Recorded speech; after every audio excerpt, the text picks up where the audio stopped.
내 나이 62살에 나는 빚 5천만 원을 대신 갚아준다는 그 한마디에 다시 시집을 갔습니다. 사람들은 다 늙어서 무슨 청승이냐고, 곱게 혼자 늙다가지 그게 무슨 망령이냐고 수군거렸지요. 하지만 그때 나에게는 선택이라는 것이 없었습니다. 빚이라는 것은 말입니다. 사람을 잠도 못 자게 만들고 끝내는 사람의 얼굴빛까지 바꿔놓는 무서운 것이더군요. 영감이 세상을 떠나고 나서야 나는 그 빚의 무게를 알았습니다. 긴 병에 효자 없다더니 그 긴 병수발 끝에 남은 것은 정 떨어진 자식들과 병원에서 날아온 종이 뭉치들과 영감이 동생을 위해 도장을 찍어준 보증빚뿐이었습니다. 다 합치니 5천만 원. 내 평생 만져본 적도 없는 돈이 이제 와서 나를 옥죄어 오고 있었습니다. 나는 본디 가난해도 부끄러운 줄 모르고 살던 사람이었습니다. 영감과 나는 평생 새빵을 전전하다 늙음하게야 겨우 작은 집 한 칸을 마련했지요. 남부럽지 않게 살지는 못했어도 서로 따뜻한 밥 한 술 나눠 먹으며 정으로 버텼습니다. 영감은 말수는 적어도 속이 깊은 사람이라 내 손이 거칠어질까봐 모든 일은 늘 먼저 나서서 했지요. 그런 사람이 몇 해를 알아눕더니 나중에는 나를 알아보지도 못했습니다. 그 병수발을 들면서 나는 내 몸이 어떻게 늙어가는지도 몰랐습니다.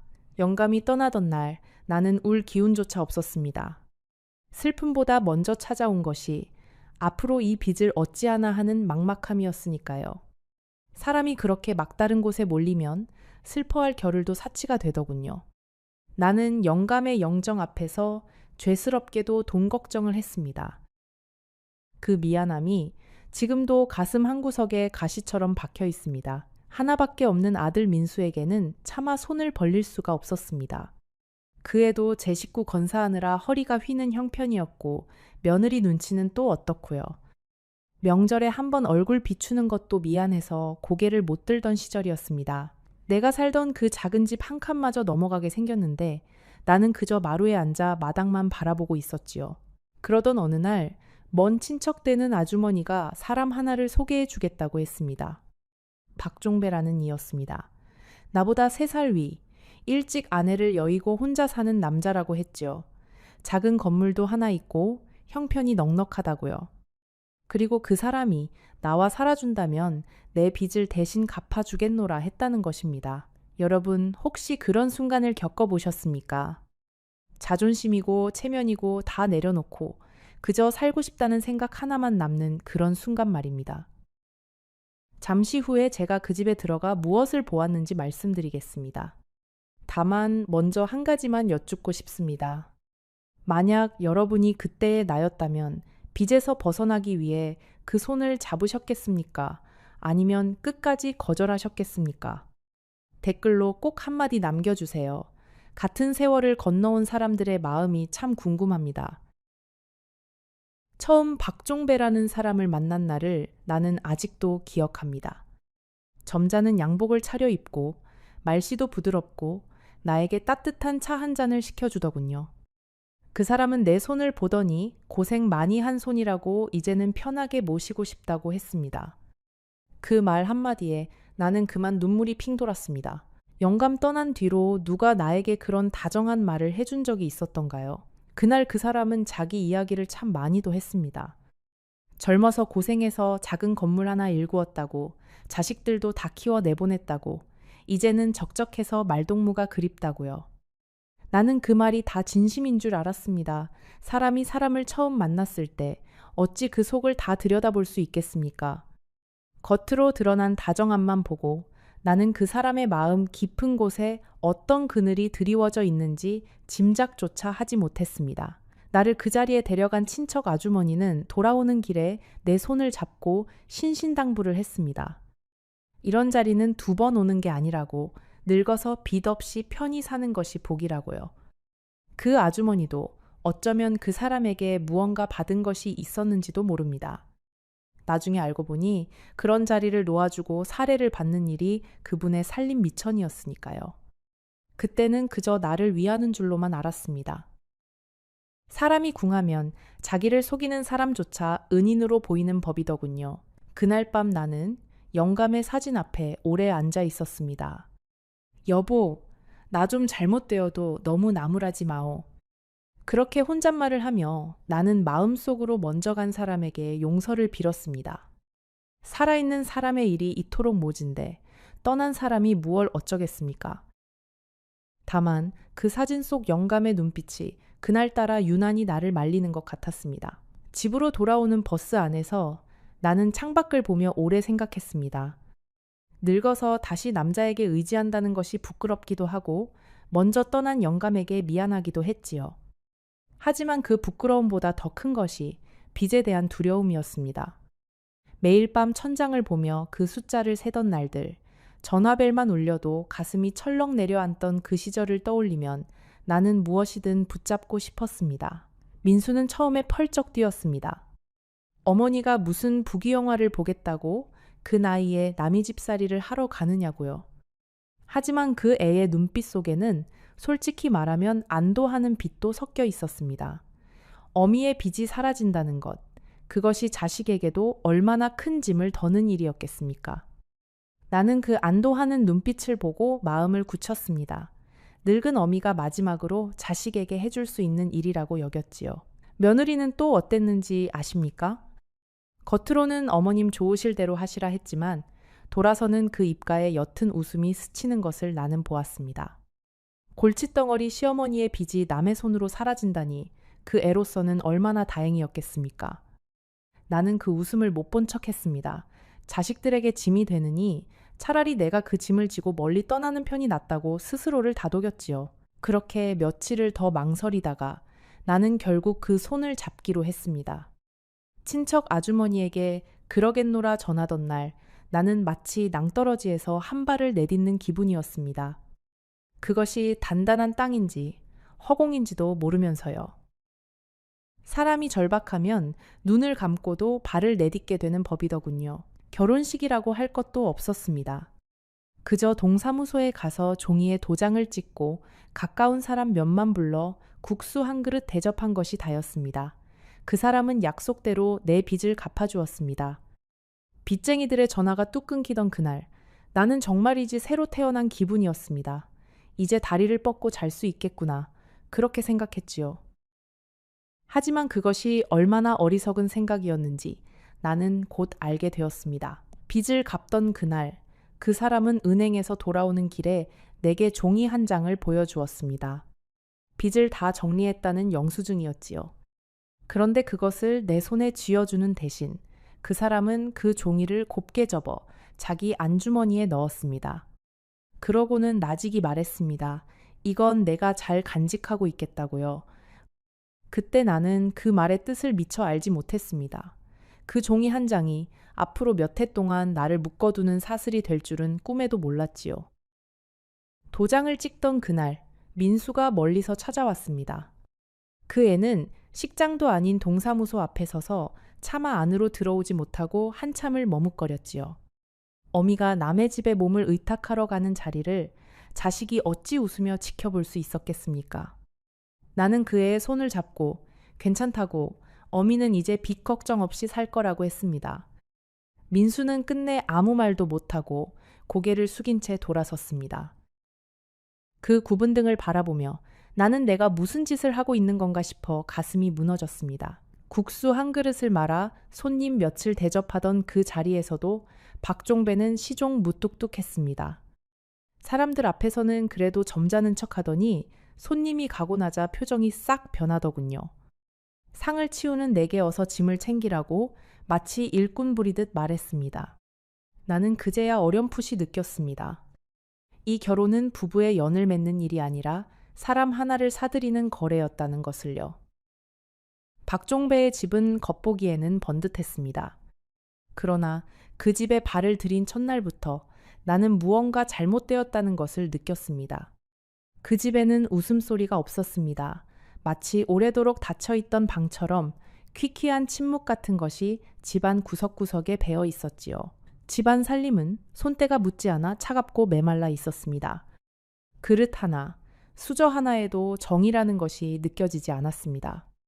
안방 한쪽에는 늘 잠겨있는 작은 방이 하나 있었는데 그 사람은 그 방만은 절대 열지 말라고 했습니다. 나는 그 방문을 지날 때마다 까닭 모를 한기를 느꼈습니다. 그 안에 무엇이 들어있길래 저토록 단단히 잠가두는 것일까? 그때는 그저 막연히 궁금할 뿐이었습니다. 그 집에서 맞은 첫날 밤을 나는 잊을 수가 없습니다. 낯선 방, 낯선 이불에서는 오래 묵은 곰팡이 냄새가 났습니다.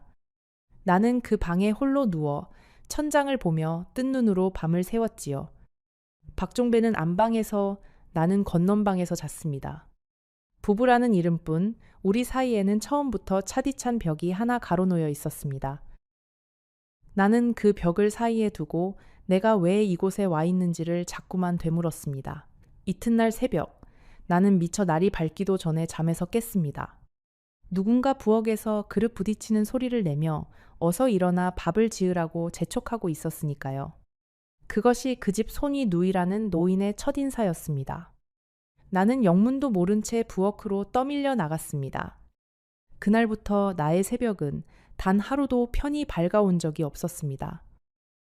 처음 얼마간은 나도 이 모든 것이 곧 나아지리라 믿었습니다. 사람이 사람과 살다 보면 정도 들고 서로 맞춰가는 법이라 여겼으니까요. 그래서 나는 더 부지런히 움직였고 더 살갑게 굴어보았습니다. 그러나 시간이 흐를수록 그 집의 냉기는 풀리기는커녕 점점 더 깊어만 갔습니다. 나의 정성은 그들에게 당연한 것이 되었고 그럴수록 그들의 요구는 끝없이 늘어났지요. 나는 그제야 깨달았습니다. 이곳에서 나는 사람이 아니라 빚을 갚으러 들어온 한낱 일손일 뿐이라는 것을요. 그 무렵 나는 밤마다 영감을 그리워했습니다. 가난해도 나를 사람으로 대해주던 그 사람이 그렇게 사무치게 그리울 수가 없었습니다. 떠난 사람은 말이 없는데 나는 자꾸만 그 사람에게 하소연을 했지요. 여보, 내가 잘못 왔나 봐요. 여기는 사람 사는 집이 아니에요. 그 혼잣말이 끝나면 텅 빈 방 안에는 내 한숨 소리만 가득했습니다. 신혼이라는 말이 무색하게 그 사람은 나를 아내로 들인 것이 아니었습니다. 그는 나를 부엌으로 보냈습니다. 새벽같이 일어나 밥상을 차리고 그의 옷을 다리고 그의 늙은 어머니뻘 되는 손이 동서까지 모시는 일이 내 몫이 되었지요. 나는 아내가 아니라 돈을 받고 들어온 일꾼이었던 것입니다. 빚 5천만 원, 그것이 내 몸값이었습니다. 그 집에는 그 사람의 손이 누이라는 노인이 함께 살고 있었습니다. 80이 넘은 그 노인은 종일 안방에 누워 나를 부려먹었습니다. 물 떠와라, 발 주물러라, 죽을 새로 쑤어와라. 조금이라도 틈뜨면 지팡이로 방바닥을 쾅쾅 두드리며 호통을 쳤지요. 나도 이미 60을 넘긴 늙은 몸인데 그 집에서 나는 가장 어린 종처럼 이리 뛰고 저리 뛰어야 했습니다. 허리가 끊어질 듯 아파도 누구 하나 따뜻한 말 한마디 건네는 이가 없었습니다. 새벽에 일어나 군부를 떼고 밥을 짓고 빨래를 하고 그 노인의 시중을 들다 보면 어느새 또 밤이었습니다. 하루가 어떻게 가는지도 몰랐습니다. 그렇게 몸이 부서져라 일을 해도 그 집 사람 누구도 내게 고맙다는 말을 하지 않았습니다. 오히려 당연한 듯, 마치 처음부터 그러라고 들인 사람인 듯 나를 대했지요. 나는 가끔 부엌 바닥에 주저앉아 먼저 떠난 영감이 차라리 그리웠습니다. 가난해도 정은 있었던 그 시절이 말입니다. 그의 자식들은 또 어떻고요. 딸 미경이와 아들 준호는 나를 볼 때마다 눈을 흘겼습니다. 아버지 재산을 노리고 들어온 늙은 여우라고 내 등 뒤에서 수군거리는 소리가 다 들렸습니다. 참으로 기가 막힌 노릇이었지요. 가진 것 하나 없이 빚더미에 깔려있던 내가 누구의 재산을 노린다는 말입니까? 나는 억울했지만 한마디도 대꾸할 수가 없었습니다. 돈을 받고 들어온 사람의 입은 그렇게 무거운 법이더군요. 미경이는 한 달에 한두 번 집에 들를 때마다 꼭 부엌 살림을 헤집어 놓았습니다. 무엇이 없어졌네, 무엇이 줄었네 하면서 나를 도둑 취급했지요. 하루는 안방 장롱을 열어보더니 어머니 폐물이 어디 갔느냐고 내게 따져 물었습니다. 나는 그런 폐물이 있는 줄도 몰랐는데 말입니다. 그 애의 눈빛은 마치 나를 죄인으로 몰아세우는 듯 했습니다. 나는 그저 두 손을 모으고 고개를 숙인 채 그 모진 말을 다 받아냈습니다. 그날 미경이는 끝내 분이 풀리지 않았는지 내 보따리까지 풀어 헤쳤습니다. 행여 무얼 훔쳐두지는 않았나 살핀 것이지요. 그 안에서 나온 것이라고는 낡은 속옷 몇 벌과 먼저 떠난 영감의 손때 묻은 손수건 한 장뿐이었습니다. 미경이는 그것을 보고 코웃음을 치며 내던졌습니다. 나는 바닥에 떨어진 그 손수건을 주워 가슴에 품었습니다. 그것이 내가 그 집에서 지닐 수 있는 유일한 내 것이었으니까요. 아들 준호는 더했습니다. 술에 취해 들어온 날이면 아버지를 향해 큰 소리로 따졌지요. 왜 저런 늙은 여자를 들여 우리 재산을 축내느냐고요. 그럴 때마다 박종배는 아무 말도 하지 않았습니다. 그저 나를 흘끗 쳐다볼 뿐이었지요. 마치 너 때문에 내가 이런 소리를 듣는다는 듯한 그 눈빛이 나는 무엇보다 무서웠습니다.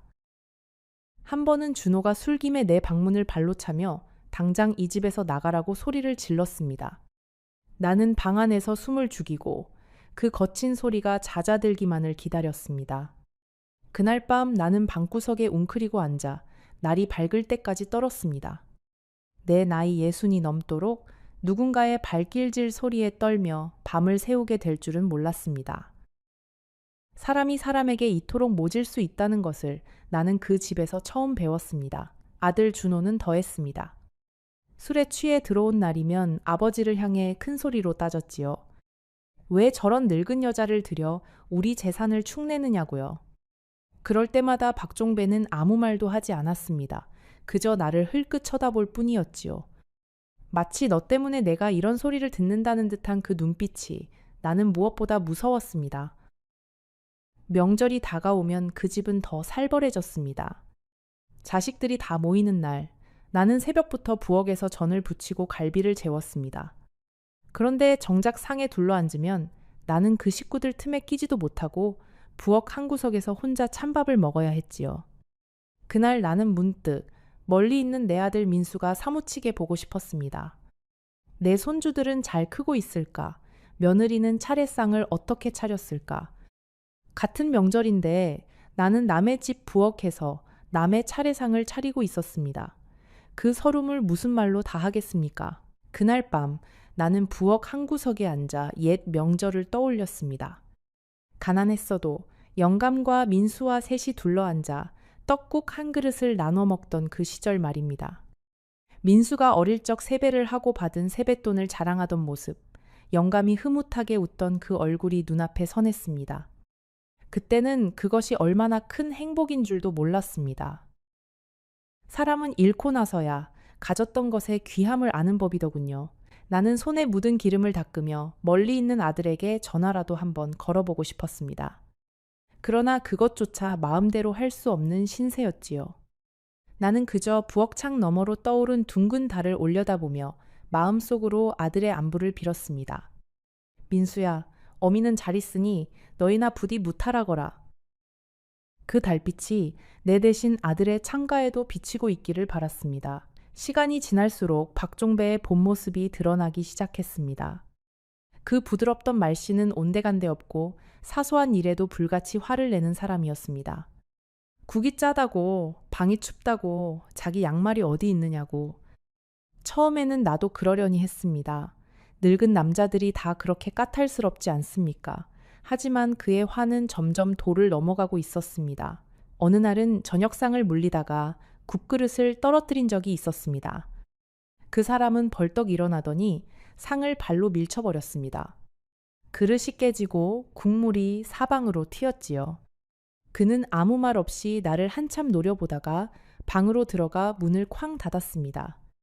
나는 깨진 그릇 조각을 주우며 손이 아니라 마음이 베이는 것 같았습니다. 그가 손찌검을 한 것은 아니었습니다. 하지만 그 침묵과 그 눈빛은 어떤 매보다 더 무서웠습니다. 또 한 번은 내가 그의 약봉지를 잘못 챙긴 일이 있었습니다. 그는 약봉지를 방바닥에 내던지며 이러다 사람 잡겠다고 소리쳤습니다. 그러고는 한참을 씩씩거리다 문을 잠그고 며칠 동안 나와 말을 섞지 않았지요. 그 며칠의 침묵이 나에게는 천년처럼 길고 무서웠습니다. 차라리 큰 소리로 나무라는 편이 그 얼음 같은 침묵보다 나았습니다.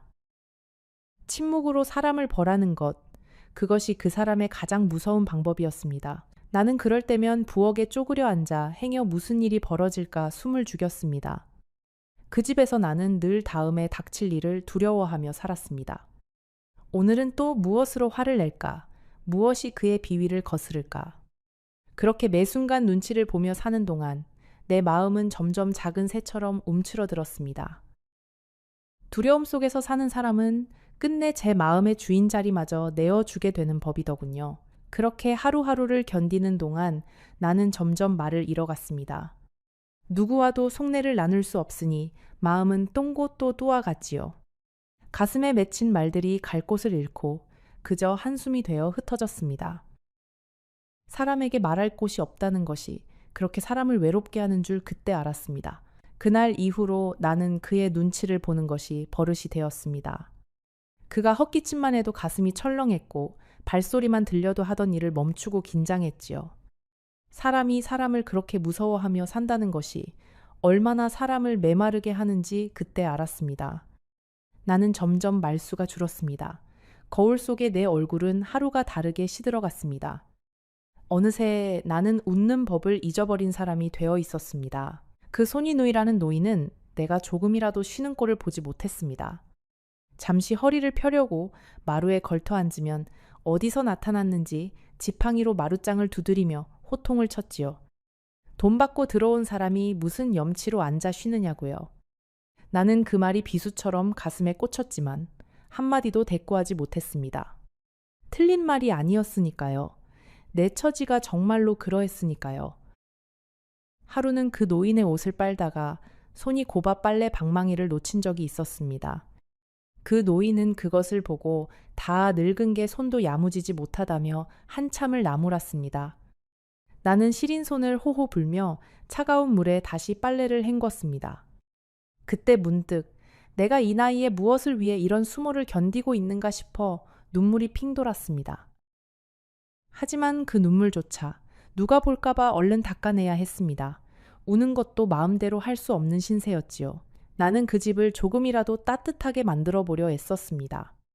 마당에 시든 화분에 물을 주고 먼지 앉은 살림을 닦고 정성껏 밥상을 차렸지요. 그러나 그 집 사람들은 나의 그런 마음을 거들떠보지도 않았습니다. 오히려 쓸데없는 짓을 한다며 핀잔을 주기 일쑤였습니다. 정이라는 것은 한쪽에서만 베푼다고 피어나는 것이 아니더군요.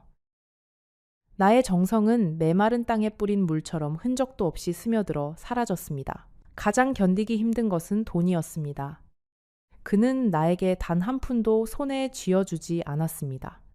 시장에 갈 때면 영수증을 가져오라 했고 콩나물 한 봉지 값까지 일일이 따졌습니다. 내가 빚을 갚은 그 돈은 평생을 두고 갚아야 할 빚이 되어 내 어깨를 짓눌렀습니다. 그는 입버릇처럼 말했습니다. 내가 네 빚을 갚아주었으니 너는 평생토록 내게 갚아야 한다고요. 겨울이 되어도 그는 내게 두툼한 옷 한 벌 사주지 않았습니다. 나는 그 추운 부엌에서 영감이 살아생전 입던 낡은 속옷을 껴입고 일했습니다.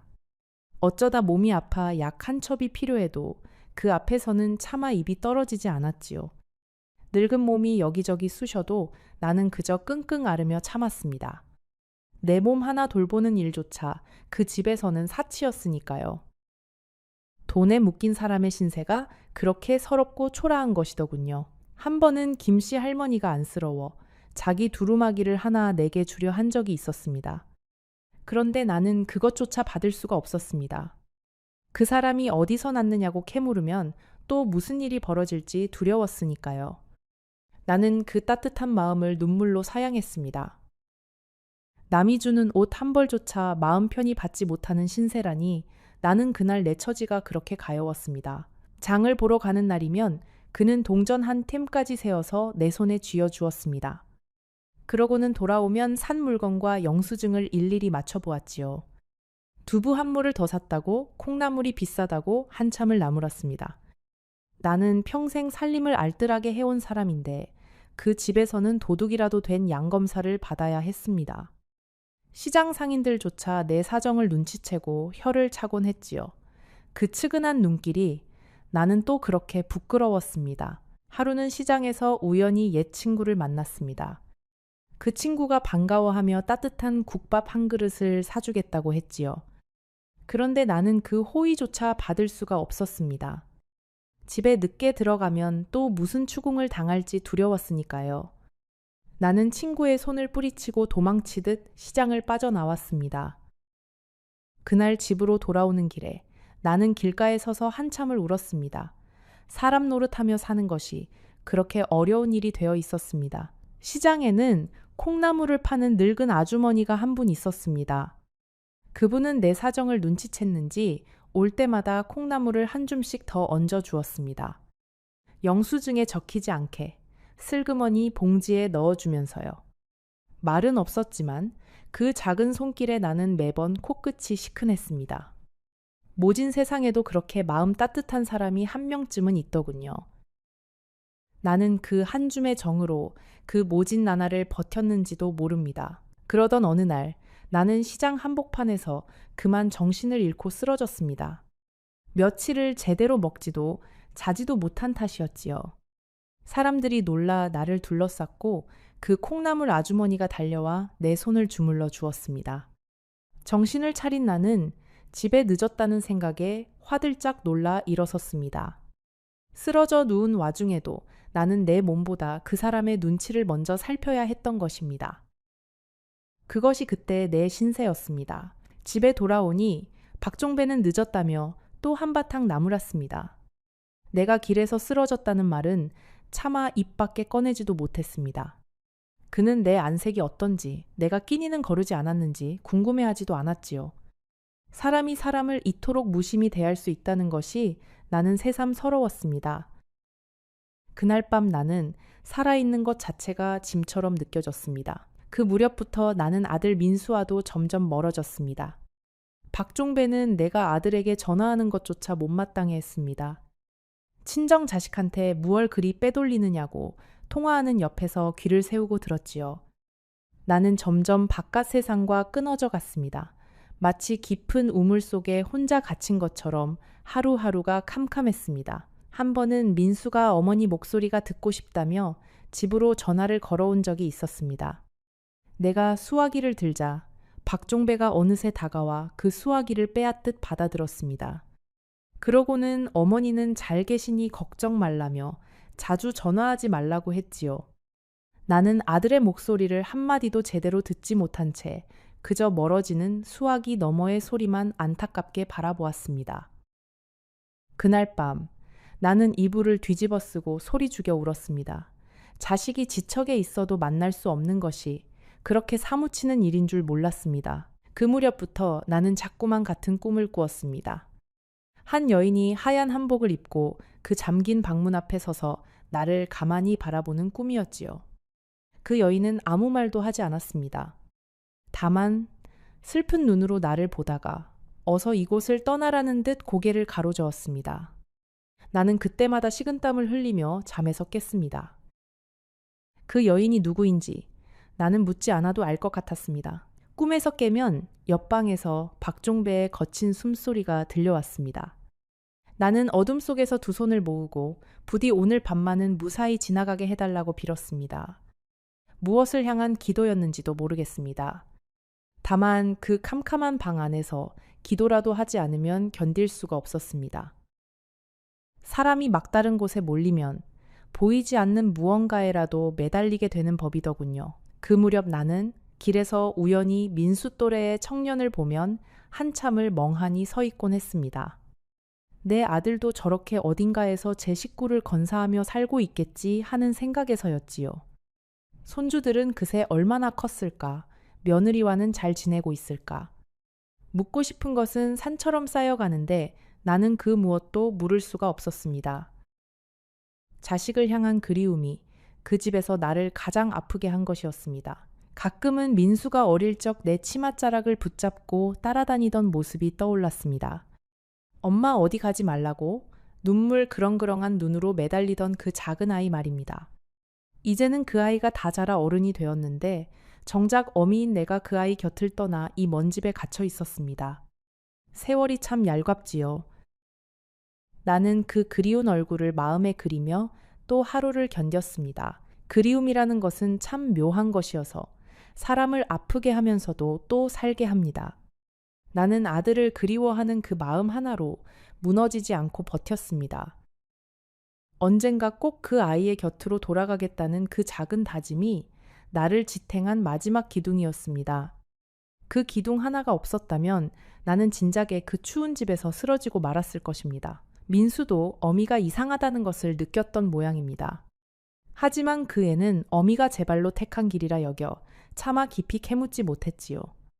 나 또한 자식에게 걱정을 끼치기 싫어서 괜찮다는 말만 되풀이했습니다. 그렇게 우리 모자는 서로를 위한다는 마음 때문에 도리어 점점 더 멀어져 갔습니다. 사랑이라는 것도 때로는 사람을 갈라놓는 법이더군요. 그러던 어느 날이었습니다. 옆집에 사는 김씨 할머니가 나를 슬그머니 부르더군요. 담장 너머로 나를 한참 바라보던 그분의 눈빛이 어쩐지 측은하고도 두려워 보였습니다. 그분이 나직이 물었습니다. 댁은 그 집 먼저 안 사람 이야기를 들어본 적이 있느냐고요? 나는 그때 처음으로 박종배에게 나보다 먼저 살던 아내가 있었다는 사실을 떠올렸습니다. 김씨 할머니의 이야기는 내 등골을 서늘하게 만들었습니다. 먼저 살던 그 부인은 마음씨 곱고 참한 사람이었다고 합니다. 그 부인 역시 어려운 형편에 그 집으로 들어왔다고 했습니다.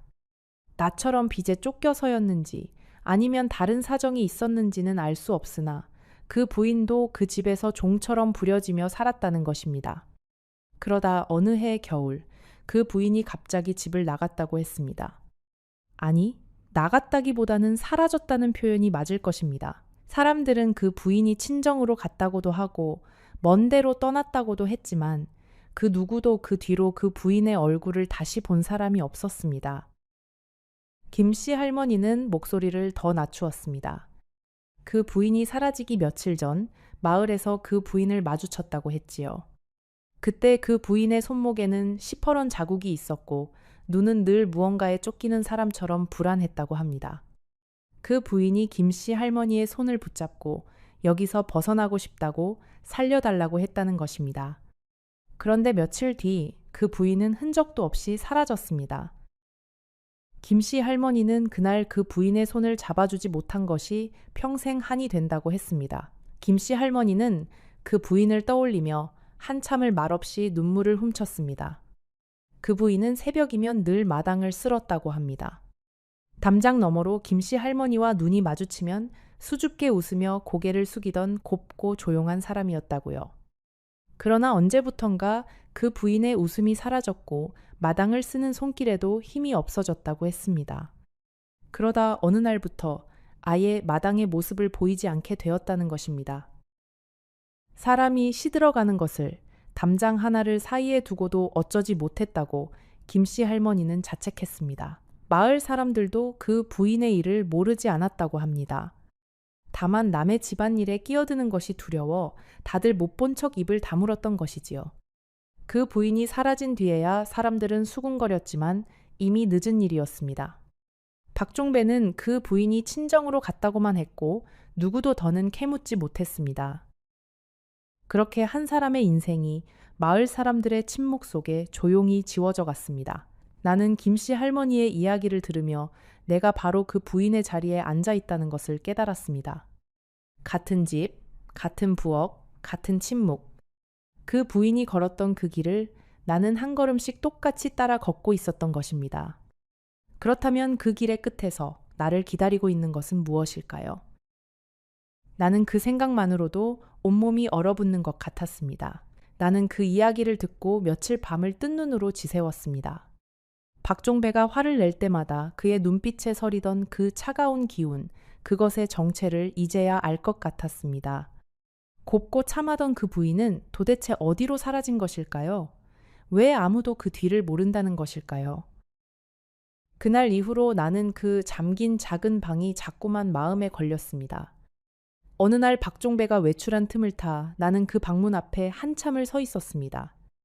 문은 잠겨 있었지만 문틈으로 오래 묵은 냄새가 새어나왔지요. 나는 그 방 앞에서 까닭 모를 슬픔에 잠겼습니다.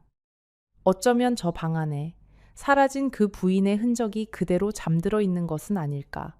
그런 생각이 들자 온몸에 소름이 돋았습니다. 며칠 뒤 나는 다락을 정리하다가 낡은 상자 하나를 발견했습니다. 그 안에는 색이 바랜 한복 한 벌과 빛이 누렇게 변한 사진 한 장이 들어 있었습니다. 사진 속에는 한 여인이 수줍게 웃고 있었지요. 곱고 참한 얼굴이었습니다.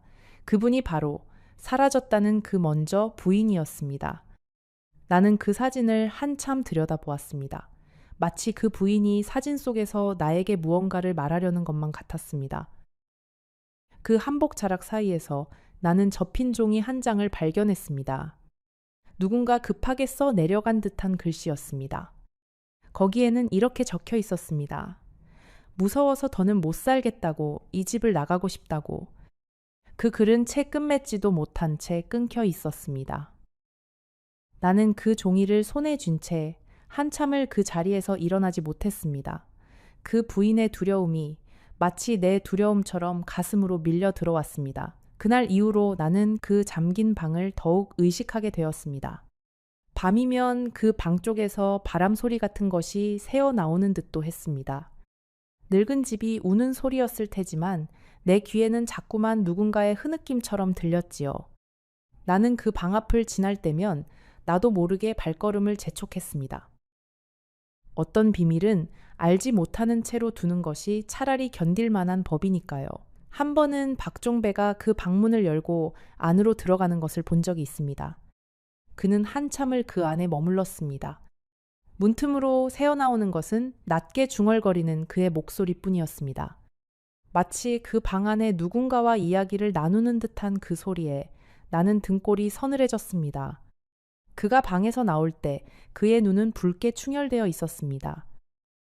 나는 못 본 척 고개를 돌렸지만 그 광경은 오래도록 잊히지 않았습니다. 나는 그 다락의 상자를 들킬까봐 늘 마음을 졸였습니다.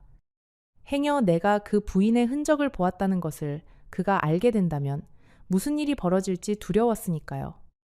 나는 그 사진 속 부인의 얼굴을 마음에 새기고 상자는 다시 손대지 않았습니다.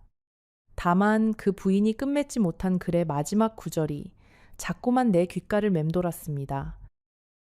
무서워서 더는 못 살겠다던 그 떨리는 글씨가 말입니다. 나는 그 사진과 종이를 다시 상자에 넣어 제자리에 두었습니다. 행여 박종배가 알아챌까 두려웠으니까요. 하지만 그날 이후로 나는 내가 그 부인의 뒤를 그대로 밟고 있다는 무서운 예감에 사로잡혔습니다. 그 부인이 걸었던 길의 끝에 무엇이 있었는지 나는 알지 못했습니다. 다만 그 끝이 결코 평안하지 않았으리라는 것만은 온몸으로 느낄 수 있었습니다. 그 무렵 동사무소에서 나온 젊은 복지사 한 사람이 우리 집을 찾아온 적이 있었습니다. 홀로 사는 노인들을 살피러 다닌다고 했지요. 나는 그 사람에게 무어라도 말하고 싶었습니다. 도와달라고, 여기서 나가고 싶다고요. 그런데 박종배가 어느새 문 앞을 막아서더니 우리 집은 아무 문제 없다며 그 사람을 돌려보냈습니다. 나는 그 복지사의 등 뒤에서 차마 입을 떼지 못했습니다. 그렇게 또 한 번 바깥으로 향하던 가느다란 빛 한 줄기가 닫혀버렸습니다. 생각해보면 그 집의 담장은 그리 높지 않았습니다. 그런데도 그 안에서 벌어지는 일은 담장 밖 사람들에게 좀처럼 가닿지 않았습니다. 사람들은 번듯한 그 집과 점잖은 척하는 그 사람만 보았지 그 안에서 한 늙은 여자가 어떻게 시들어가는지는 알지 못했습니다. 아니, 어쩌면 어렴풋이 짐작하면서도 모른 척했는지도 모릅니다. 남의 집 담장 안을 들여다보는 일은 누구에게나 어렵고 두려운 일이니까요. 나는 가끔 생각합니다. 만약 그때 누군가 한 사람이라도 그 담장을 넘어 내 손을 잡아주었다면 어땠을까 하고요.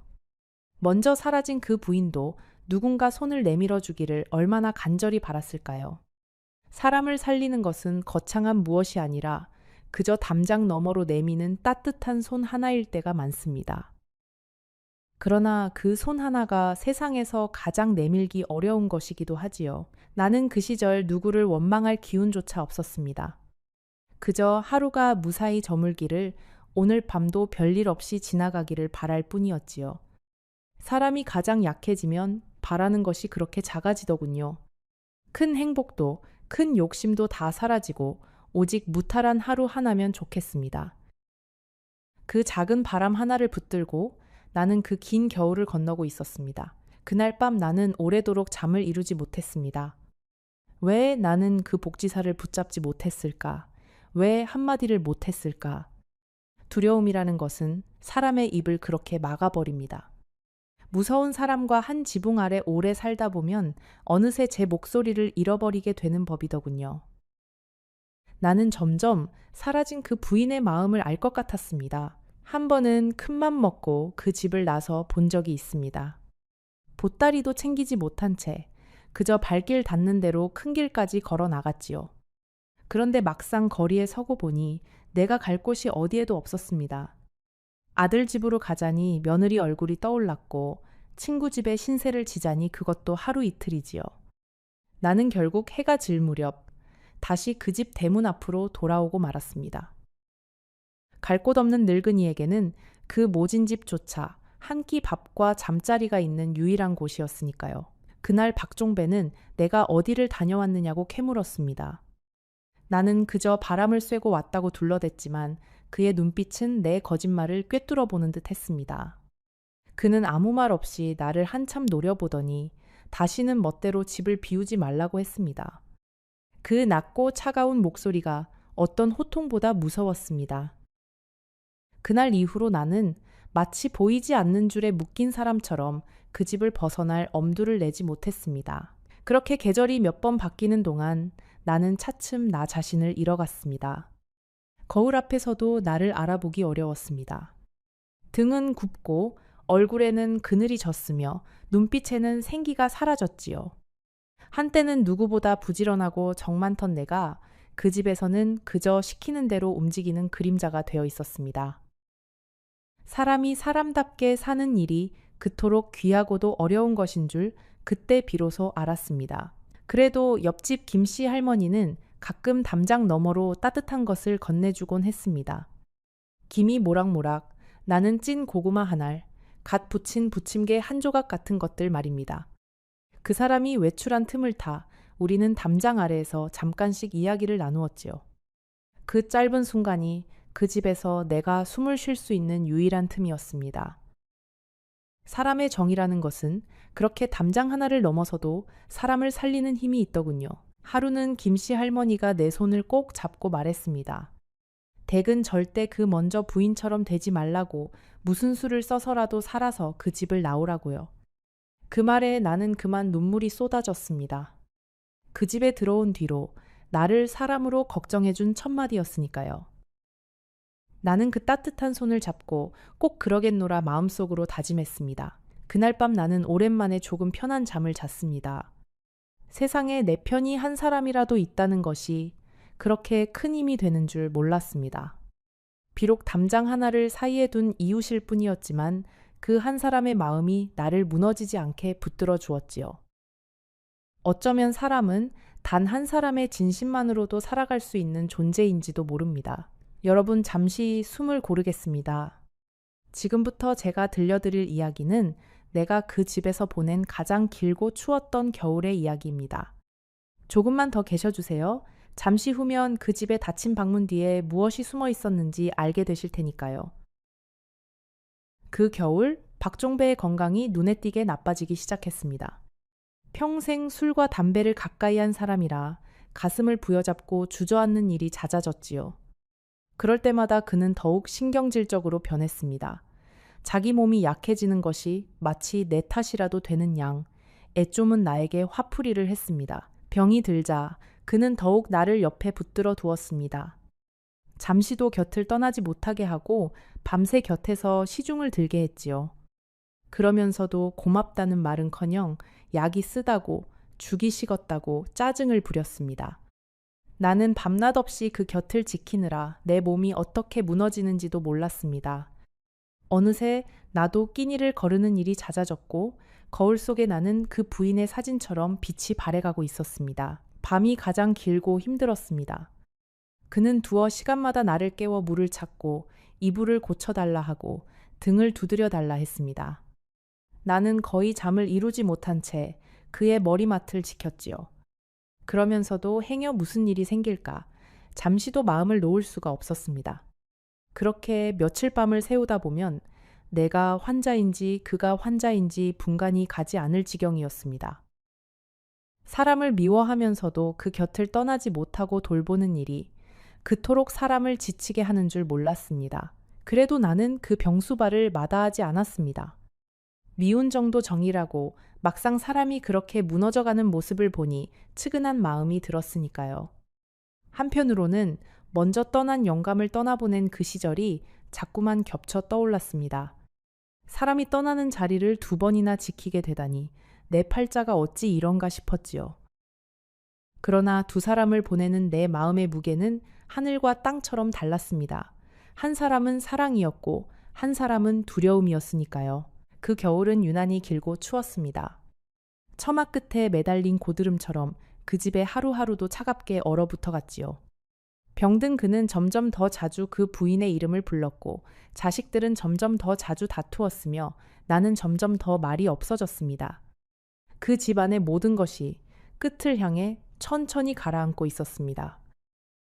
나는 그 한가운데에서 떠날 날만을 손꼽아 기다렸습니다. 하루는 그가 잠시 정신이 맑아진 틈에 나를 가만히 바라보았습니다. 그러고는 나직이 자기 같은 사람을 만나 고생만 시켜 미안하다고 했습니다. 평생 처음 듣는 그 다정한 말에 나는 어찌할 바를 몰랐습니다. 미워하던 마음과 가엾어하던 마음이 한꺼번에 뒤엉켜 그저 눈물만 흘렸지요. 사람의 마음이라는 것이 이토록 모순된 것인 줄 나는 그날 처음 알았습니다. 그러나 그 다정함도 오래가지 못했습니다. 이튿날이면 그는 다시 사나워졌고 나는 다시 그 눈치를 보아야 했습니다. 잠깐의 따뜻함과 긴 두려움 사이에서 내 마음은 갈피를 잡지 못하고 흔들렸습니다. 어쩌면 그것이 그 집에서 내가 겪은 가장 잔인한 일이었는지도 모릅니다. 미워할 수만 있었다면 차라리 견디기 쉬웠을 텐데 그 사람은 끝까지 나를 미워하지도 사랑하지도 못하게 만들었으니까요. 그의 자식들은 아버지가 병이 들자 더욱 자주 드나들었습니다. 그러나 그것은 아버지를 걱정해서가 아니었습니다. 그들은 아버지의 재산이 혹시라도 내 손에 넘어갈까봐 그것을 지키러 온 것이었지요. 미경이는 내 앞에서 대놓고 말했습니다. 아버지가 돌아가시면 당신 같은 사람에게 돌아갈 몫은 한 푼도 없으니 꿈도 꾸지 말라고요. 나는 그저 고개를 숙였습니다. 애초에 나는 그 집 재산에 눈독을 들인 적이 없었으니까요. 자식들은 아버지의 머리맡에서 재산 이야기로 다투었습니다. 병든 아비가 듣는 줄도 모르고 건물은 누가 갖느니, 통장은 어떻게 나누느니 목소리를 높였지요. 나는 그 광경을 보며 사람이 돈 앞에서 어디까지 추해질 수 있는지를 보았습니다. 평생 자식들 키우느라 허리가 댑니다. 그 사람도 막상 병들어 누우니 자식들에게는 그저 재산 덩어리에 지나지 않았던 것입니다. 나는 문득 멀리 있는 내 아들 민수를 떠올리며 가슴이 미어졌습니다. 미경이와 준호는 변호사를 데려오기까지 했습니다. 아버지가 정신이 또렷할 때 도장을 받아두어야 한다며 병상에 누운 사람에게 이런저런 서류를 들이밀었지요. 나는 그 광경을 차마 끝까지 지켜볼 수가 없어 부엌으로 물러나 귀를 막았습니다. 그러면서도 나는 그 어떤 서류에도 욕심을 내지 않았습니다. 애초에 내가 바란 것은 재산이 아니라 그저 사람답게 사는 것뿐이었으니까요. 자식들은 내가 행여 무얼 챙길까봐 밤에도 번갈아 그 집을 지켰습니다. 그러면서도 병든 아비의 약 1번, 죽 1수를 떠먹이는 일은 모두 내 몫으로 떠넘겼지요. 효도는 입으로만 하고 받은 일은 모두 남에게 맡기는 그 모습이 나는 참으로 서글펐습니다. 내 아들 민수는 가난해도 저러지는 않을 텐데 하는 생각에 눈물이 났습니다. 자식이 많다고 효자가 나는 것이 아니더군요. 마음이 있어야 효자가 나는 것이지요. 병이 깊어갈수록 박종배는 이상한 말을 하기 시작했습니다. 잠결에 누군가의 이름을 부르며 식은땀을 흘렸지요. 그 이름은 먼저 세상을 떠난 그 부인의 이름이었습니다. 그는 헛것을 보는 듯 허공에 대고 손을 내저으며 미안하다고 잘못했다고 중얼거렸습니다.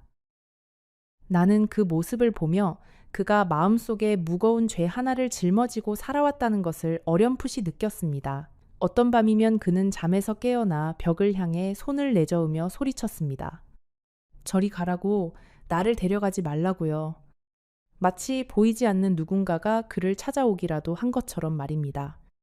나는 그 옆에서 등골이 서늘해지는 것을 느꼈습니다.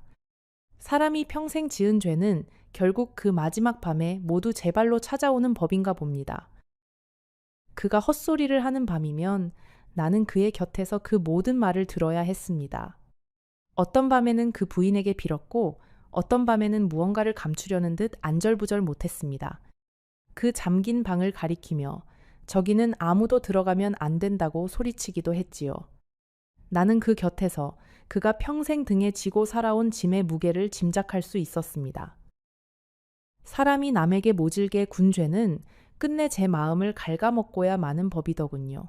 낮이 되면 그는 언제 그랬냐는 듯 다시 사나워졌습니다. 밤의 두려움을 들킨 것이 부끄러웠는지 더욱 매섭게 나를 몰아붙였지요. 나는 그 사람의 낮과 밤을 모두 견디며 점점 더 깊은 우물 속으로 가라앉았습니다. 그러면서도 한편으로는 그 사람이 가엾기도 했습니다. 미워하면서도 가엾어하는 그 마음이 사람을 가장 지치게 하는 것이더군요. 어느 깊은 밤, 그가 나를 머리맡에 불러 앉혔습니다. 그날따라 그의 눈빛이 유난히 흐렸습니다. 그는 떨리는 목소리로 자기가 평생 후회하는 일이 하나 있다고 했습니다. 먼저 떠난 그 사람에게 너무 모질게 굴었다고요. 그 사람도 빚 때문에 자기에게 시집을 왔고 자기는 그 빚을 빌미로 그 사람을 종처럼 부렸다고 했습니다. 그러다 그 사람이 견디다 못해 집을 나가려 하던 그 밤에 무슨 일이 있었는지는 끝내 말하지 않았습니다. 다만 그는 그 밤 이야기를 꺼내다 말고 입을 꾹 다물어 버렸습니다. 나는 그 침묵이 무서웠습니다. 말하지 않은 그 밤의 일이 오히려 첫마디 말보다 더 또렷하게 내 가슴을 짓눌렀습니다. 곱고 참하던 그 부인이 왜 흔적도 없이 사라졌는지 나는 차마 끝까지 묻지 못했습니다. 어떤 이야기는 듣지 않는 편이 사람을 살게 하는 법이니까요. 그는 그날 밤 내 손을 꼭 붙잡고 한 가지를 부탁했습니다. 자기가 떠나거든 그 잠긴 방만은 절대 열어보지 말고 그대로 두라고요. 나는 아무 대답도 하지 못했습니다. 그 방 안에 무엇이 있는지 나는 이미 어렴풋이 짐작하고 있었으니까요. 그 부인의 바랜 한복과 끝맺지 못한 그 글이 자꾸만 눈앞에 어른거렸습니다. 그날 이후로 나는 한 가지를 결심했습니다. 이 집에서 나가야겠다고요. 빚이고 뭐고 이대로 가다가는 나도 그 부인처럼 흔적 없이 쓰러질 것만 같았습니다. 나는 몰래 아들 민수에게 편지를 썼습니다. 어미가 잘못했다고 이제라도 돌아가고 싶다고요. 편지를 쓰는 내내 내 손은 떨렸습니다. 행여 그 사람에게 들킬까 글자 하나 쓸 때마다 방문을 돌아보았지요. 나는 그 편지를 속옷 깊숙이 감추어 두었다가 시장에 가는 길에 몰래 붙이기로 마음먹었습니다. 그 작은 종이 한 장에 내 마지막 희망을 걸었던 것입니다. 다시 자식의 곁으로 돌아갈 수만 있다면 빈손이라도 좋았습니다. 그런데 그 편지를 쓰던 날 하마터면 그에게 들킬 뻔했습니다. 내가 막 봉투에 편지를 넣고 있을 때 인기척도 없이 방문이 열렸으니까요. 나는 황급히 편지를 치맛자락 밑으로 감추었습니다. 그는 의심스러운 눈초리로 내 손과 방 안을 둘러보았습니다. 다행히 그는 무얼 찾지 못하고 돌아섰지만 그 짧은 순간에 내 심장은 터질 듯이 뛰었습니다. 만약 그때 그 편지를 들켰더라면 나 역시 그 부인처럼 되었을지도 모를 일이었습니다. 그날 밤 나는 편지를 품에 안고 뜬 눈으로 지새웠습니다. 다음 날 시장에 가는 길에 꼭 붙이리라. 그렇게 다짐하면서요. 아들의 손을 다시 잡을 수 있다는 그 작은 희망 하나가 그 무서운 집에서 나를 버티게 한 마지막 끈이었습니다. 나는 그 편지를 어루만지며 부디 이 마음이 자식에게 가닿기를 빌고 또 빌었습니다. 그것이 그 집에서 내가 품은 마지막 희망이었습니다. 하지만 세상 일이라는 것이 어디 마음먹은 대로만 흘러가던가요. 내가 떠날 결심을 한 바로 그 무렵 박종배의 병세가 갑자기 위중해졌습니다. 그 추운 겨울밤 그는 가슴을 움켜쥐고 쓰러졌습니다. 나는 그 곁에서 어쩔 줄을 몰랐습니다. 여러분, 이 다음 이야기는 내가 평생 누구에게도 하지 못한 이야기입니다. 조금만 더 들어주시겠습니까? 곧 그날 밤 그 방에서 무슨 일이 있었는지 말씀드리겠습니다. 그날 밤 나는 분명 전화기를 들었습니다. 하지만 내 손가락은 한참을 허공에서 떨었습니다. 그 짧은 순간에 내 머릿속으로는 지난 몇 해의 서름이 한꺼번에 밀려왔습니다. 부엌대기처럼 부려지던 날들, 콩나물값까지 따지던 그 목소리, 곱고 참하던 그 부인의 사라진 얼굴. 나는 그 순간 사람으로서 해서는 안 될 생각을 잠시 품었던 것 같습니다. 그러나 나는 끝내 그 망설임을 떨치고 사람들을 불렀습니다. 다만 그 망설였던 짧은 시간이 평생 내 가슴에 멍울로 남았습니다. 사람들이 왔을 때 박종배는 이미 손을 쓸 수 없는 상태였습니다. 그는 그 겨울밤 그렇게 세상을 떠났습니다. 나는 지금도 스스로에게 묻습니다. 그날 내가 조금만 더 빨랐다면 무언가 달라졌을까요?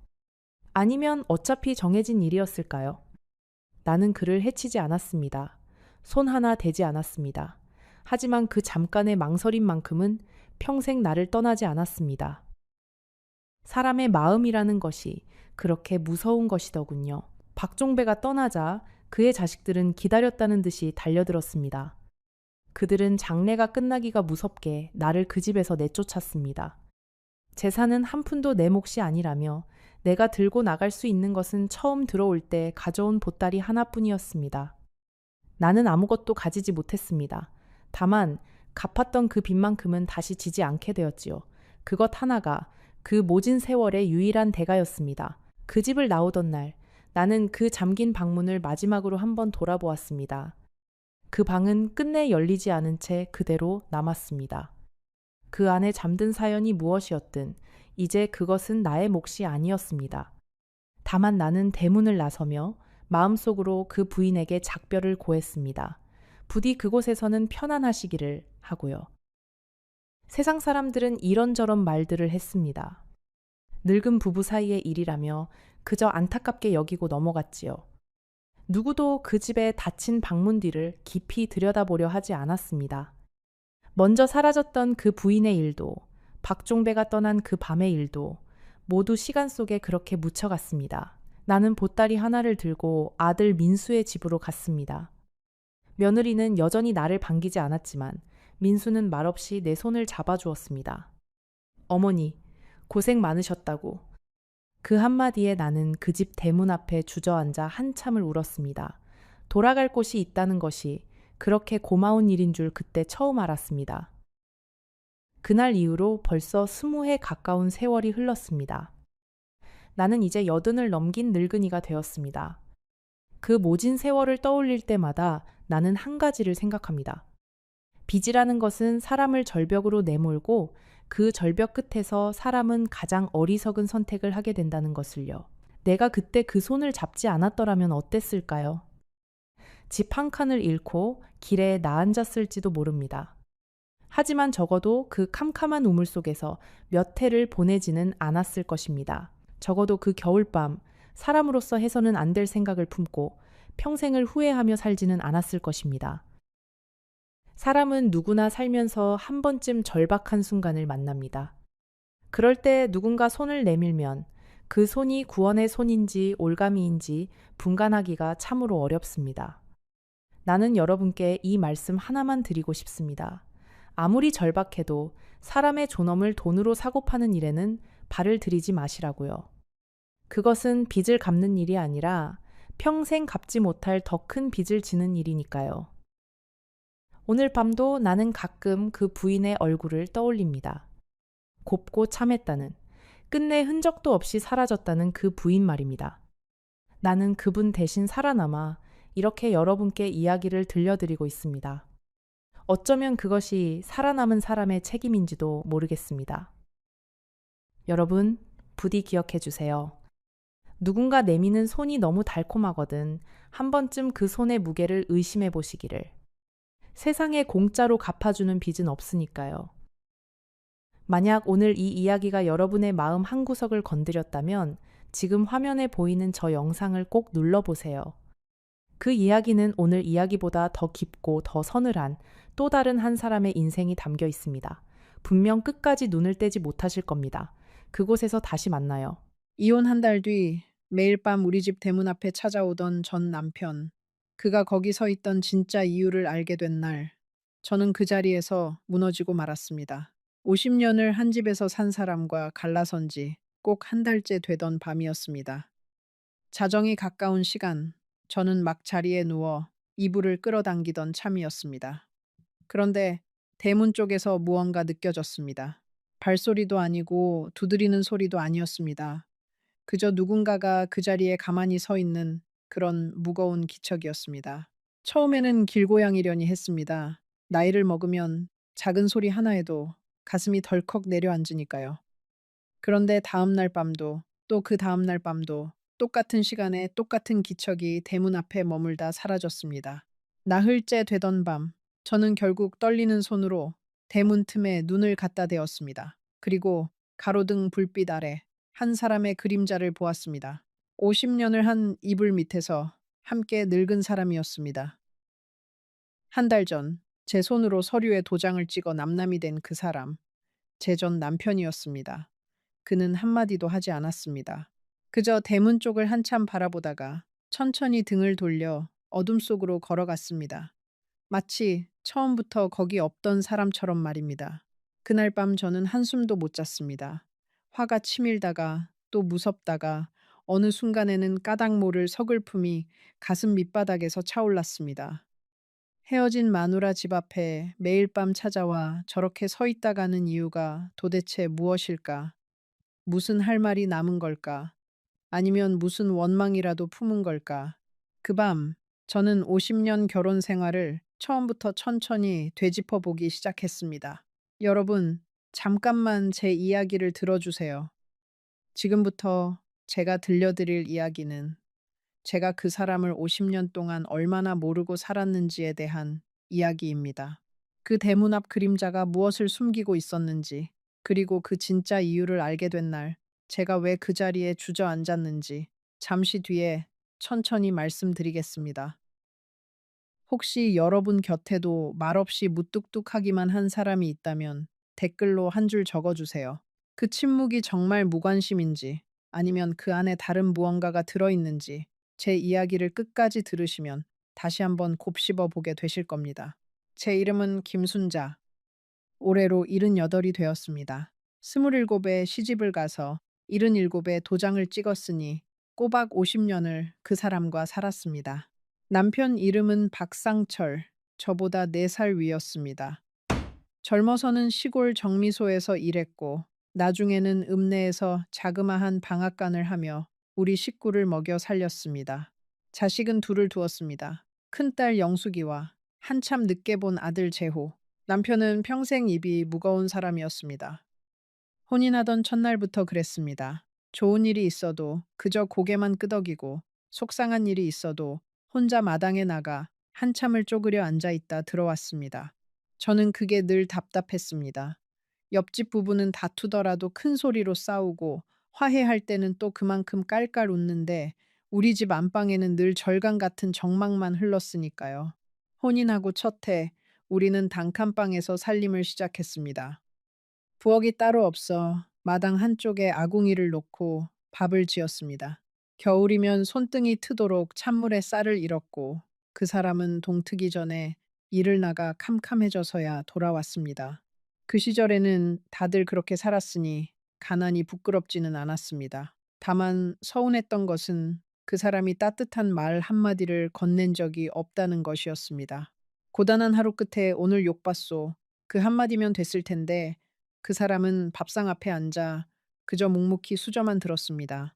시어머니는 무서운 분이셨습니다. 새벽이면 저를 깨워 아침을 짓게 하셨고 조금이라도 손이 더디면 부직갱이로 솥뚜껑을 두드리며 호통을 치셨습니다.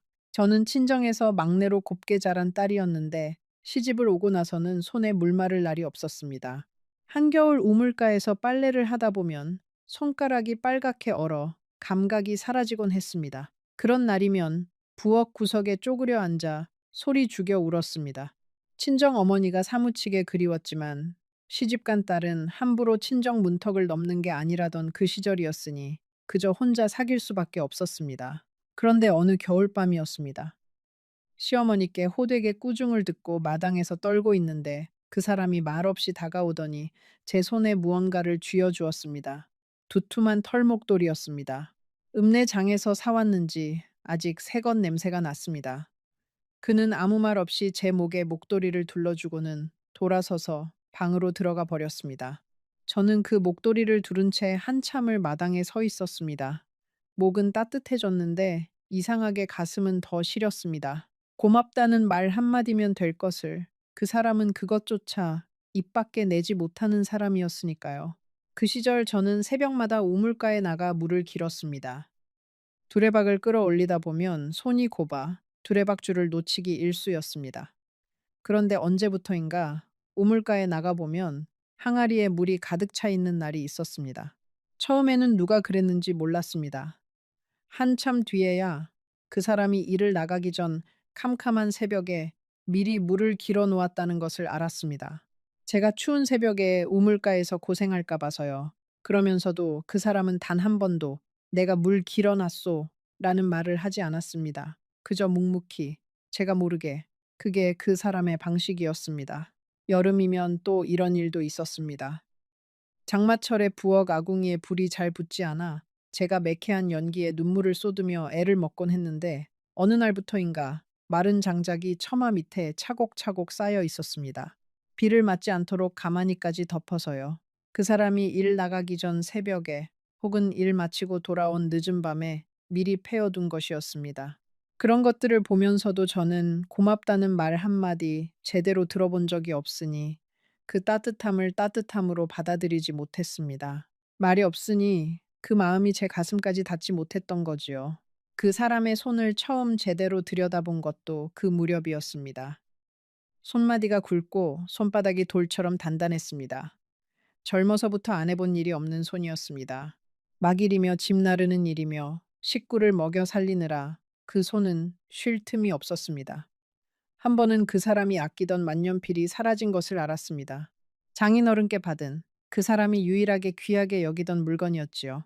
어디 갔느냐 물으니 그저 어디 뒀는지 모르겠소 하더군요. 한참 뒤에야 알았습니다. 그달 쌀값이 모자라 그 만년필을 읍내 전당포에 맡겼던 것을요.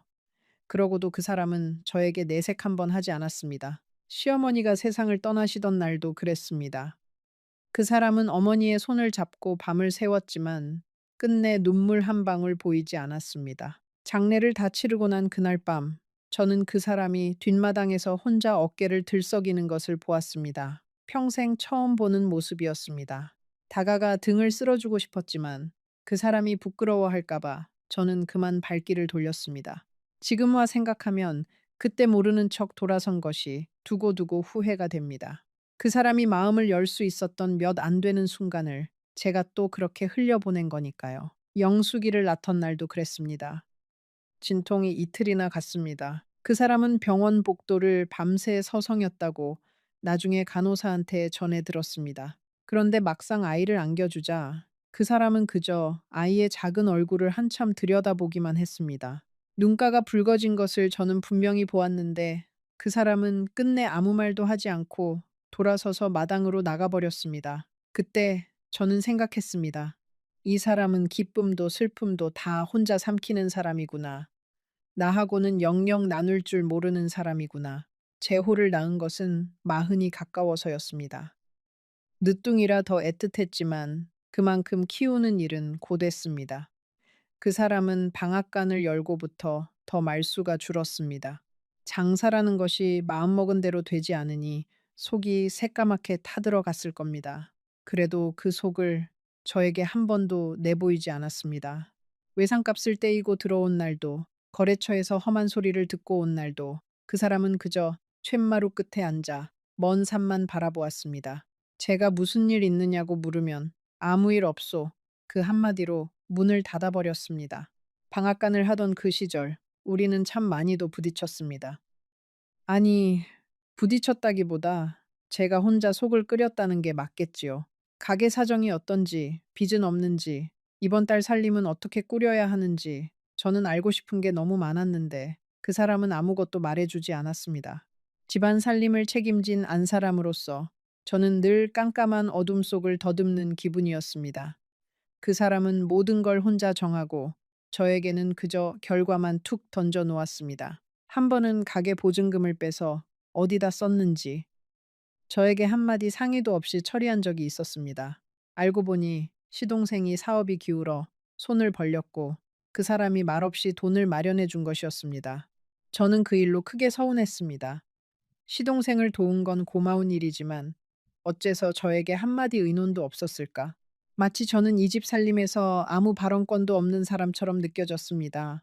그 사람은 늘 그런 식으로 좋은 일도 저를 빼놓고 혼자 했습니다. 지금 돌아보면 그 사람은 베푸는 데는 후하고 나누는 데는 서툰 사람이었습니다. 남을 돕는 것도 가족을 지키는 것도 다 혼자 짊어지려 했습니다. 함께 의논하고 함께 짐을 나누는 법을 그 사람은 끝내 배우지 못했습니다. 어쩌면 그것이 그 사람이 사랑을 표현하는 유일한 방법이었는지도 모릅니다. 말 대신 행동으로, 함께가 아니라 혼자서. 그런데 그 방식이 받는 사람에게는 얼마나 외로운 것인지를 그 사람은 끝까지 알지 못했습니다. 저는 그 닫힌 문 앞에서 늘 혼자였습니다. 옆집 분옥이네는 부부가 마주 앉아 콩이며 파치며 까면서 시시콜콜한 이야기를 나누는데 우리 집 마루에는 늘 정막만 감돌았습니다. 라디오 소리만 빈 방을 채우고 그 사람과 저는 같은 방에 앉아서도 서로 다른 곳을 바라보았습니다. 저는 그 정막이 사무치게 외로웠습니다. 차라리 한바탕 다투기라도 하면 그 끝에 화해라도 할 텐데 우리에게는 다툴 거리조차 없었습니다. 다투려면 말을 해야 하는데 그 사람은 말이 없었으니까요. 한 번은 그 라디오가 고장이 났습니다. 그 라디오는 제가 적막한 집 안에서 그나마 마음을 붙이던 유일한 물건이었습니다. 그것이 지직거리며 소리가 끊기자 저는 어찌나 서운하던지요. 그런데 며칠 뒤 그 라디오가 멀쩡하게 고쳐져 제자리에 놓여 있었습니다. 알고 보니 그 사람이 읍내 전파상에 들고 가 고쳐온 것이었습니다. 저는 그날도 그 사람에게서 라디오 고쳐왔소라는 말을 듣지 못했습니다. 그저 어느 날 아침 켜보니 소리가 나더라는 것뿐이었습니다. 저는 그 라디오 소리를 들으며 생각했습니다. 이 사람은 왜 이렇게 자기가 한 일을 숨기지 못해 안달일까? 생색 한 번 내면 어디가 덧나나. 그때는 그것이 그토록 답답했습니다. 지금 와 생각하면 그것이 그 사람의 천성이었습니다. 마음을 행동으로 옮기는 데는 누구보다 빨랐지만 그 마음을 말로 옮기는 데는 평생 서툴렀던 사람. 어쩌면 그 사람은 자기가 한 일을 입에 올리는 것 자체를 부끄러워했는지도 모릅니다. 사랑한다는 말도, 고맙다는 말도, 미안하다는 말도 그 사람에게는 모두 입에 담기 쑥스러운 것들이었습니다. 그래서 그 사람은 늘 말 대신 손을 움직였습니다. 그런데 그 손길이 제 마음까지 닿으려면 결국 한마디 말이 필요했던 겁니다. 그 한마디가 없으니 저는 평생 그 사람 곁에서도 추웠습니다. 그래도 저는 견뎠습니다. 자식들 보고 살았고 늙으면 좀 달라지겠지 하는 기대로 살았습니다. 환갑잔치 때 자식들이 차려준 상 앞에서 그 사람이 처음으로 제 손을 슬며시 잡았습니다. 사람들 앞이라 쑥스러웠는지 금세 놓아버렸지만 저는 그 짧은 온기를 오래도록 마음에 품었습니다. 어쩌면 이 사람도 표현을 못할 뿐 속으로는 나를 아끼는지도 모른다고. 그 작은 온기 하나에 기대어 저는 또 몇 해를 견뎠습니다. 처음에는 그 침묵을 사랑이라고 믿었습니다. 무뚝뚝해도 속정이 깊은 사람이라고, 표현이 서툰 것뿐이라고요. 그런데 세월이 흐르면서 그 침묵이 점점 벽처럼 느껴지기 시작했습니다. 무슨 생각을 하는지, 무엇이 힘든지, 저는 그 사람 속을 단 한 번도 제대로 들여다본 적이 없었습니다. 같은 방에서 잠들고, 같은 밥상에서 밥을 먹으면서도 마음은 점점 멀어져 갔습니다. 특히 칠순이 가까워지면서부터 그 사람은 더 이상해졌습니다. 밤마다 어디론가 나갔다가 새벽이 되어서야 돌아오는 일이 잦아졌습니다. 어디 갔다 왔느냐고 물으면 그저 바람 쐬고 왔다, 친구 만나고 왔다, 그 한마디 뿐이었습니다. 이른이 넘은 노인네가 매일 밤 무슨 바람을 쐬고 무슨 친구를 그렇게 만난단 말입니까? 그뿐이 아니었습니다. 어느 날부터인가 통장에 돈이 조금씩 비기 시작했습니다. 평생 한 푼이라도 아끼며 살아온 사람이었습니다.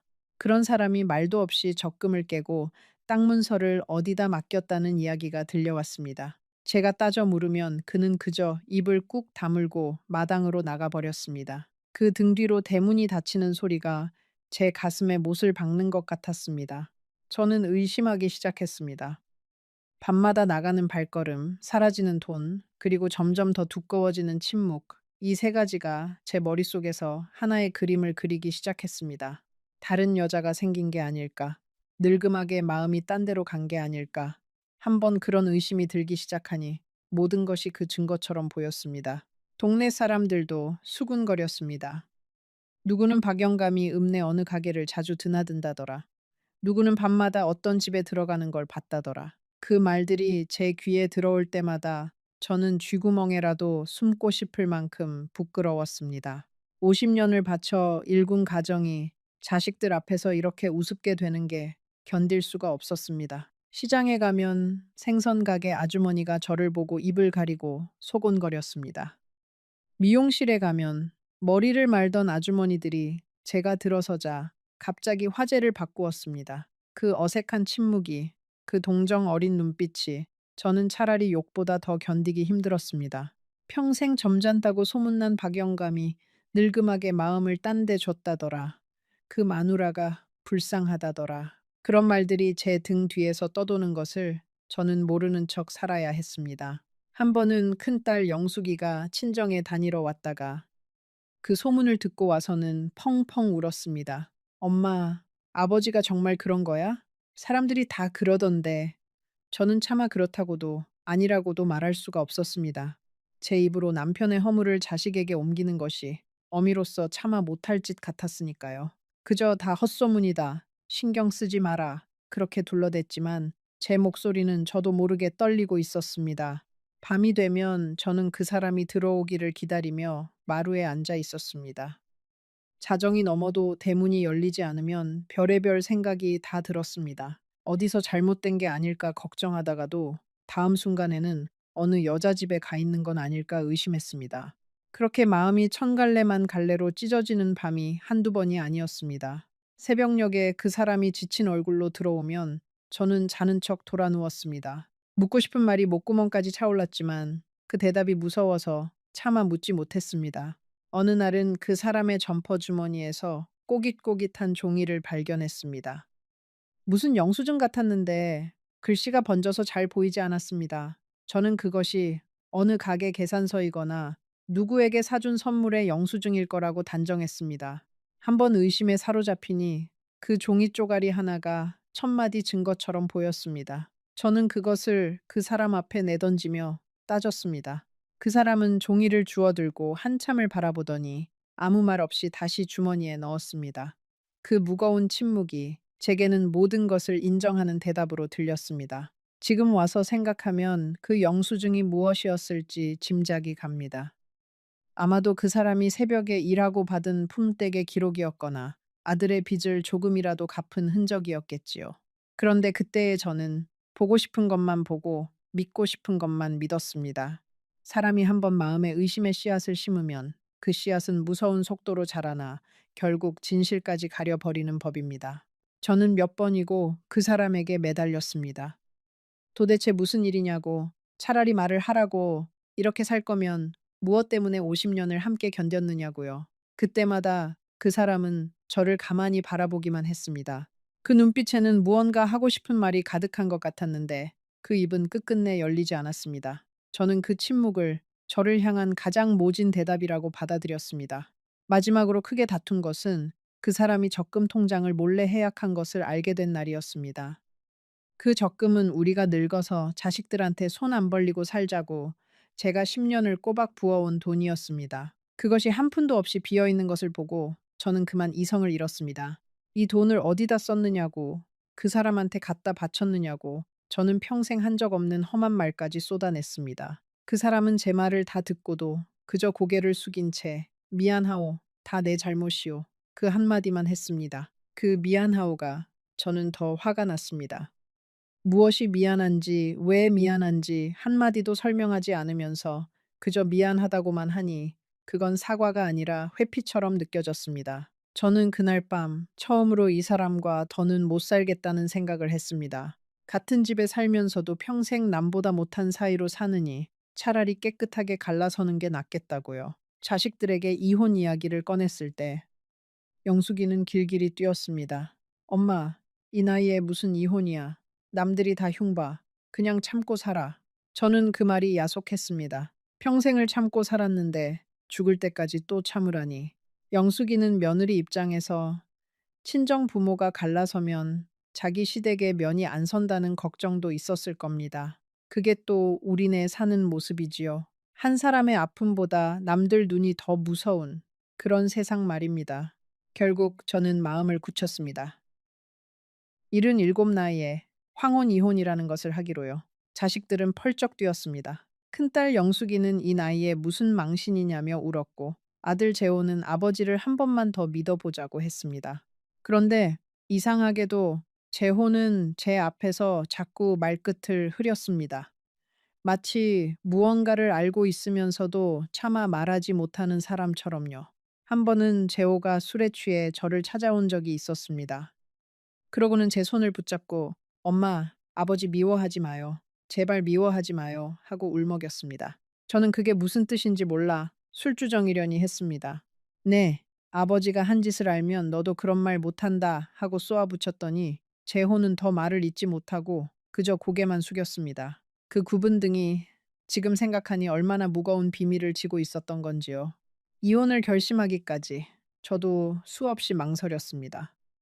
밤마다 잠을 못 이루고 천장만 바라보며 50년 세월을 곱씹었습니다. 미운 정, 고운 정이 닫은 사람과 갈라선다는 것이 어디 쉬운 일이겠습니까? 그런데 그 사람의 그 끝없는 침묵이 저를 더는 못 견디게 만들었습니다. 차라리 미워서 헤어지는 거라면 덜 서러웠을 텐데 사랑했던 사람을 영문도 모른 채 떠나보내야 한다는 것이 가장 견디기 힘들었습니다. 법원에 이혼 신청을 하러 가던 날, 저는 버스 안에서 내내 창밖만 바라보았습니다. 길가에 핀 코스모스가 바람에 흔들리고 있었습니다. 그 사람과 처음 선을 보던 날도 꼭 이런 가을이었습니다. 그때 그 수줍던 청년이 어쩌다 평생 말 한마디 없는 노인이 되었을까? 어쩌다 우리는 이렇게 남남이 되기로 했을까? 그런 생각을 하니 버스 차창에 비친 제 얼굴 위로 눈물이 주르륵 흘렀습니다. 이혼 서류에 도장을 찍던 날, 그 사람은 한마디도 하지 않았습니다. 법원 복도에서 저는 마지막으로 그 사람의 얼굴을 보았습니다. 50년을 함께 늙어온 그 얼굴이 그날따라 유난히 야위어 보였습니다. 광대뼈가 도드라지고 눈은 샘하게 들어가 있었습니다. 그때는 그게 마음고생 때문이라고만 생각했습니다. 그는 도장을 찍고 나서 딱 한마디를 했습니다. 그동안 욕 많았소. 그게 다였습니다. 50년 결혼 생활을 끝내는 말이 고작 그 짧은 한마디였습니다. 저는 그 말이 너무 야속해서 뒤도 돌아보지 않고 법원을 나왔습니다. 이제 다 끝났다고. 저 사람과는 정말 남남이라고 그렇게 마음을 다잡으면서요. 그렇게 시작된 혼자만의 생활은 생각보다 훨씬 더 적막했습니다. 평생 미운 소리 한 번, 따뜻한 소리 한 번 없던 사람이었는데 막상 그 사람이 없으니 집안이 텅 빈 듯 했습니다. 아침에 일어나 두 사람분 밥을 짓다가 아차 싶어 한 그릇을 도로 비워내는 날이 많았습니다. 저녁이면 라디오를 틀어놓고도 그 소리가 하나도 귀에 들어오지 않았습니다. 정막이라는 것이 이렇게 무거운 것인 줄을 저는 그제야 알았습니다. 그런데 이상한 것은 그 정막 속에서도 자꾸 그 사람 생각이 났다는 겁니다. 마당에 비가 오면 그 사람이 처마 밑에 장작을 들여놓던 모습이 떠올랐습니다. 김장철이 되면 무거운 배추를 말없이 날라주던 그 구분 등이 생각났습니다. 미워서 헤어진 사람인데 왜 자꾸 좋았던 기억만 떠오르는지 저 자신도 알 수가 없었습니다. 사람 마음이라는 게 참 모를 일이었습니다. 가끔은 후회도 밀려왔습니다. 내가 너무 성급했나, 조금만 더 참아볼 걸 그랬나. 그러다가도 그 사람의 그 지긋지긋한 침묵을 떠올리면 다시 마음이 굳어졌습니다. 아니야, 잘한 일이야. 평생 벽 보고 사느니 차라리 혼자가 낫지. 저는 그렇게 하루에도 몇 번씩 마음이 오락가락했습니다. 그러면서 그 한 달을 빈집에서 혼자 견뎌냈습니다. 명절이 다가오자 그 정막은 더 사무쳤습니다. 영숙이도 재호도 제 눈치를 보느라 선뜻 친정에 오겠다는 말을 못했습니다. 부모가 갈라섰으니 어느 장단에 맞춰야 할지 자식들도 난감했겠지요. 저는 텅 빈 집에서 혼자 송편을 빚다가 문득 그 사람은 지금 어디서 무얼 하고 있을까 궁금해졌습니다. 그 무뚝뚝한 사람도 명절이면 혼자 쓸쓸하지 않을까. 그런 생각이 들자 미운 마음 한구석에 안쓰러움이 슬그머니 고개를 들었습니다. 바로 그 무렵이었습니다. 그 사람이 매일 밤 제 대문 앞에 찾아오기 시작한 것이. 그런데 끝이라고 믿었던 그 자리에서 진짜 이야기가 시작될 줄은 저는 꿈에도 몰랐습니다. 헤어진 지 한 달, 그 사람이 매일 밤 제 대문 앞에 찾아오기 시작한 겁니다. 처음 며칠은 모른 척 했습니다. 무서워서 문도 열어보지 못했습니다. 행여 무슨 험한 일이라도 벌어지는 건 아닐까. 별의별 생각이 다 들었으니까요. 그런데 그 사람은 그저 대문 앞에 잠시 서 있다가 아무것도 하지 않고 돌아갈 뿐이었습니다. 어떤 날은 10분, 어떤 날은 30분. 그렇게 가만히 서 있다 가는 것이 전부였습니다. 일주일쯤 지났을 때 저는 이상한 것을 발견했습니다. 아침에 대문을 열면 문 앞에 무언가가 놓여 있곤 했습니다. 어떤 날은 제가 좋아하는 시루떡 한 접시, 어떤 날은 따뜻한 두유 두 팩, 또 어떤 날은 제가 겨우내 고치지 못해 덜컹거리던 대문 경첩이 누군가의 손에 단단히 조여져 있었습니다. 기름칠까지 되어 있어서 그날부터 대문은 소리 하나 없이 부드럽게 열렸습니다. 그뿐이 아니었습니다. 마당 한구석에 쌓여있던 낙엽이 어느새 말끔히 쓸려 있었고 겨우내 얼어 터질까 걱정이던 수도 파이프에는 헌 옷가지가 칭칭 동여매어 있었습니다. 장독대 위에 놓아둔 항아리 뚜껑이 바람에 깨질까봐 그 위에 벽돌까지 가지런히 얹어놓은 것을 보고 저는 한참을 그 자리에 서 있었습니다. 이 모든 것이 제가 잠든 깊은 밤에 소리 없이 이루어지고 있었던 겁니다. 처음에는 그것이 그 사람의 손길인 줄도 몰랐습니다. 혹시 동네 누가 불쌍히 여겨 도와주는가 싶기도 했습니다. 그런데 어느 날 새벽 화장실에 가려고 일어났다가 창문 너머로 보았습니다. 희끄무레한 새벽빛 속에서 그 사람이 마당에 쪼그리고 앉아 깨진 항아리를 만지고 있는 모습을요. 등이 구불대로 굽어 예전의 그 사람이 아니었습니다. 저는 그 모습을 보고도 문을 열고 나가지 못했습니다. 그저 커튼 뒤에 숨어 그 사람이 일을 마치고 절뚝거리며 대문을 나설 때까지 지켜보기만 했습니다. 저는 화가 났습니다. 이제 와서 이게 다 무슨 짓인가 싶었습니다. 평생 말 한마디 따뜻하게 못 해주던 사람이 헤어지고 나서야 이렇게 사람 마음을 흔들어 놓는 게 너무 얄미웠습니다. 차라리 진작 이렇게 했더라면 우리가 이렇게까지 되지는 않았을 텐데요. 그런데 이상하게도 그 사람이 다녀간 다음 날 아침이면 저는 마음 한구석이 조금 따뜻해지는 것을 느꼈습니다. 혼자 사는 집은 적막하고 추웠는데 누군가 밤새 제 집을 돌보고 갔다고 생각하니 그 적막이 조금은 견딜만 했습니다. 그러다가도 이내 정신을 차리고 이런 생각을 하는 제 자신을 나무랐습니다. 이혼까지 해놓고 이게 무슨 미련인가. 저 사람이 무슨 짓을 하든 나하고는 이제 상관없는 일이라고요. 동네 사람들이 또 수군거리기 시작했습니다. 이번에는 다른 이야기였습니다. 이혼한 박영감이 매일 밤 옛집을 찾아온다더라. 저러다 무슨 일 나는 거 아니냐더라. 어떤 사람은 제게 와서 무섭지 않으냐고 관청에 알리기라도 하라고 했습니다. 사실 저도 무서웠습니다. 헤어진 남편이 매일 밤 집 앞에 와 있다는 것이 보통 일은 아니니까요. 그런데 이상하게도 그 사람이 무서우면서도 한편으로는 그 사람이 오지 않는 밤이면 더 불안했습니다. 한 번은 비가 억수같이 쏟아지던 밤이었습니다. 저는 그날따라 그 사람이 오지 않을 거라고 생각했습니다. 이런 빗속에 이른 넘은 노인이 설마 나오겠나 싶었으니까요. 그런데 자정 무렵 또 그 기척이 났습니다. 저는 창문 틈으로 내다보았습니다. 그 사람이 우산도 없이 비를 그대로 맞으며 대문 앞에 서 있었습니다. 처마 밑으로 조금만 들어오면 비를 피할 수 있었을 텐데 그 사람은 그러지도 않고 그저 빗속에 서서 제 집 창문의 불빛만 바라보고 있었습니다. 저는 그 모습을 보고도 우산 하나 들고 나가지 못했습니다. 그저 커튼을 꾹 쥐고 그 사람이 흠뻑 젖은 채 돌아설 때까지 지켜보기만 했습니다. 지금 생각하면 그 비 오던 밤이 두고두고 가슴에 사무칩니다. 그날 이후 저는 밤마다 그 사람을 기다리는 제 자신을 발견했습니다. 미워하면서도 기다리고 원망하면서도 그 기척을 살피고 그 사람이 와 있는 밤이면 이상하게 마음이 놓였고 오지 않는 밤이면 혹시 무슨 일이 생긴 건 아닐까 잠을 설쳤습니다.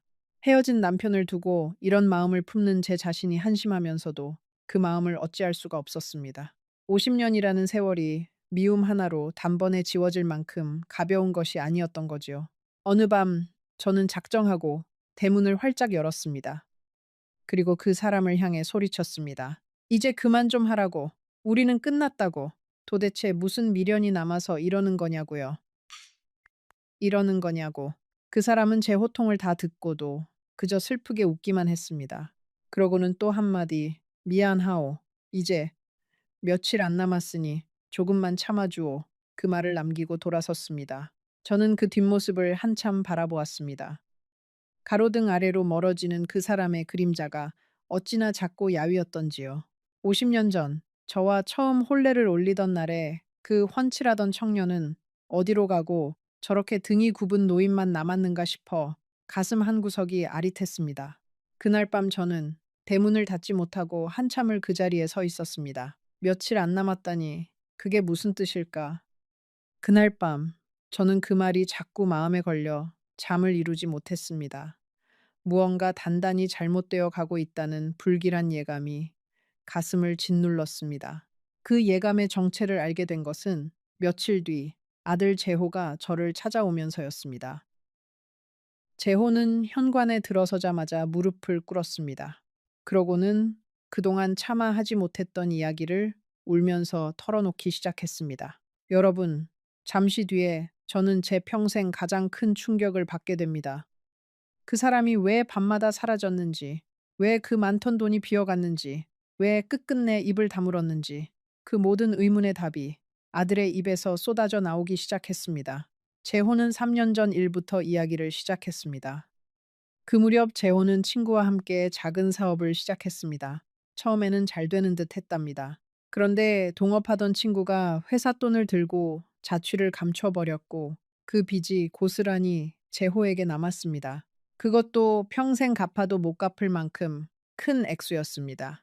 빚쟁이들이 재호 집으로 찾아오기 시작했답니다. 어린 손주가 보는 앞에서 험한 말이 오갔고 며느리는 친정으로 도망치다시피 했답니다. 재호는 하루아침에 모든 것을 잃고 차마 입에 담기 어려운 생각까지 했다고 합니다. 그 말을 듣는데 저는 손이 부들부들 떨렸습니다. 제 아들이 그 지경이 되도록 저는 아무것도 모르고 그저 남편을 의심하고만 있었던 겁니다. 재호는 차마 그 사실을 저에게 말할 수가 없었다고 했습니다. 늙은 어머니가 충격으로 쓰러질까 봐서요.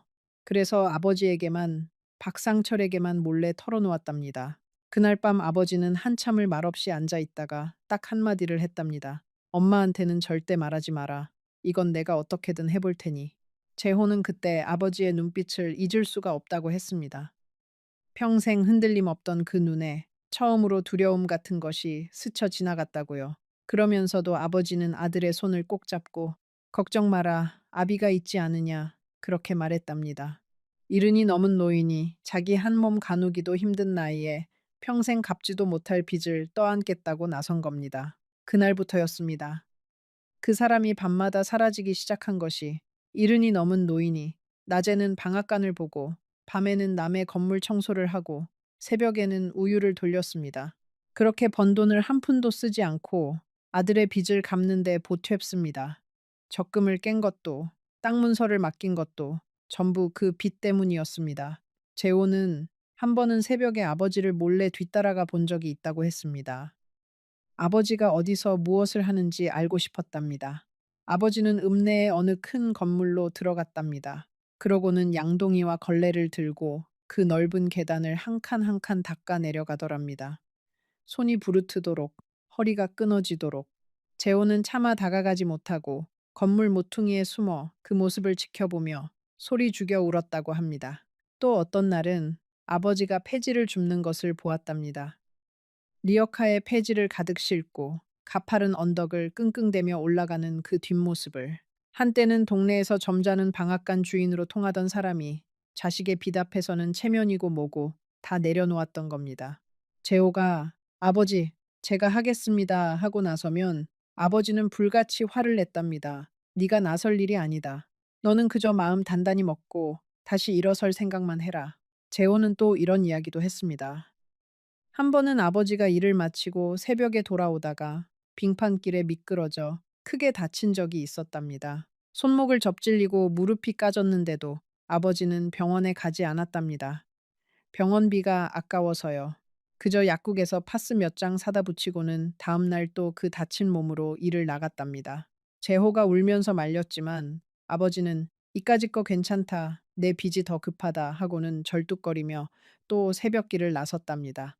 그 이야기를 듣는데 저는 그 빙판길을 절뚝이며 걷는 그 사람의 뒷모습이 눈앞에 선해서 가슴이 미어졌습니다. 재호는 그러면서 아버지가 한 가지 부탁을 했다고 했습니다. 혹시 내가 잘못되더라도 네 엄마한테는 끝까지 모르게 해라. 네 엄마가 알면 분명 자기가 적금이라도 깨서 보태려 들 거다. 그러면 안 된다. 네 엄마 노후만큼은 내가 지켜야 한다. 그러니까 그 사람은 자기 자신의 병보다도 자기 목숨보다도 제 늙은 뒷날을 먼저 걱정하고 있었던 겁니다. 그 무뚝뚝하던 사람이 속으로는 그렇게 저를 끌어안고 있었던 겁니다. 저는 그 사실을 까맣게 모른 채 그 사람을 의심하고 또 미워했습니다. 제가 다른 사람을 의심하던 그 밤들에 그 사람은 차가운 새벽 공기 속에서 남의 건물 계단을 닦고 있었던 겁니다. 제가 동네 사람들의 수군거림에 부끄러워하던 그 시간에 그 사람은 아들을 살리겠다고 늙은 등을 굽히고 있었던 겁니다.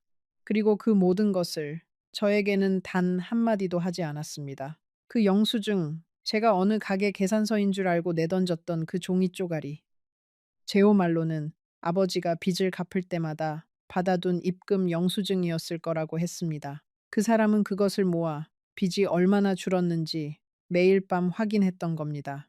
제가 그것을 의심의 증거라고 단정하며 그 사람 얼굴에 내던지던 그 순간에도 그 사람은 아무 변명도 하지 않았습니다. 변명을 하려면 모든 것을 말해야 했고, 그러면 제가 알게 될 테니까요. 재호는 울면서 말했습니다. 엄마, 아버지가 그러셨어요. 네 엄마는 평생 고생만 했으니 이런 짐까지 지게 할 수는 없다고.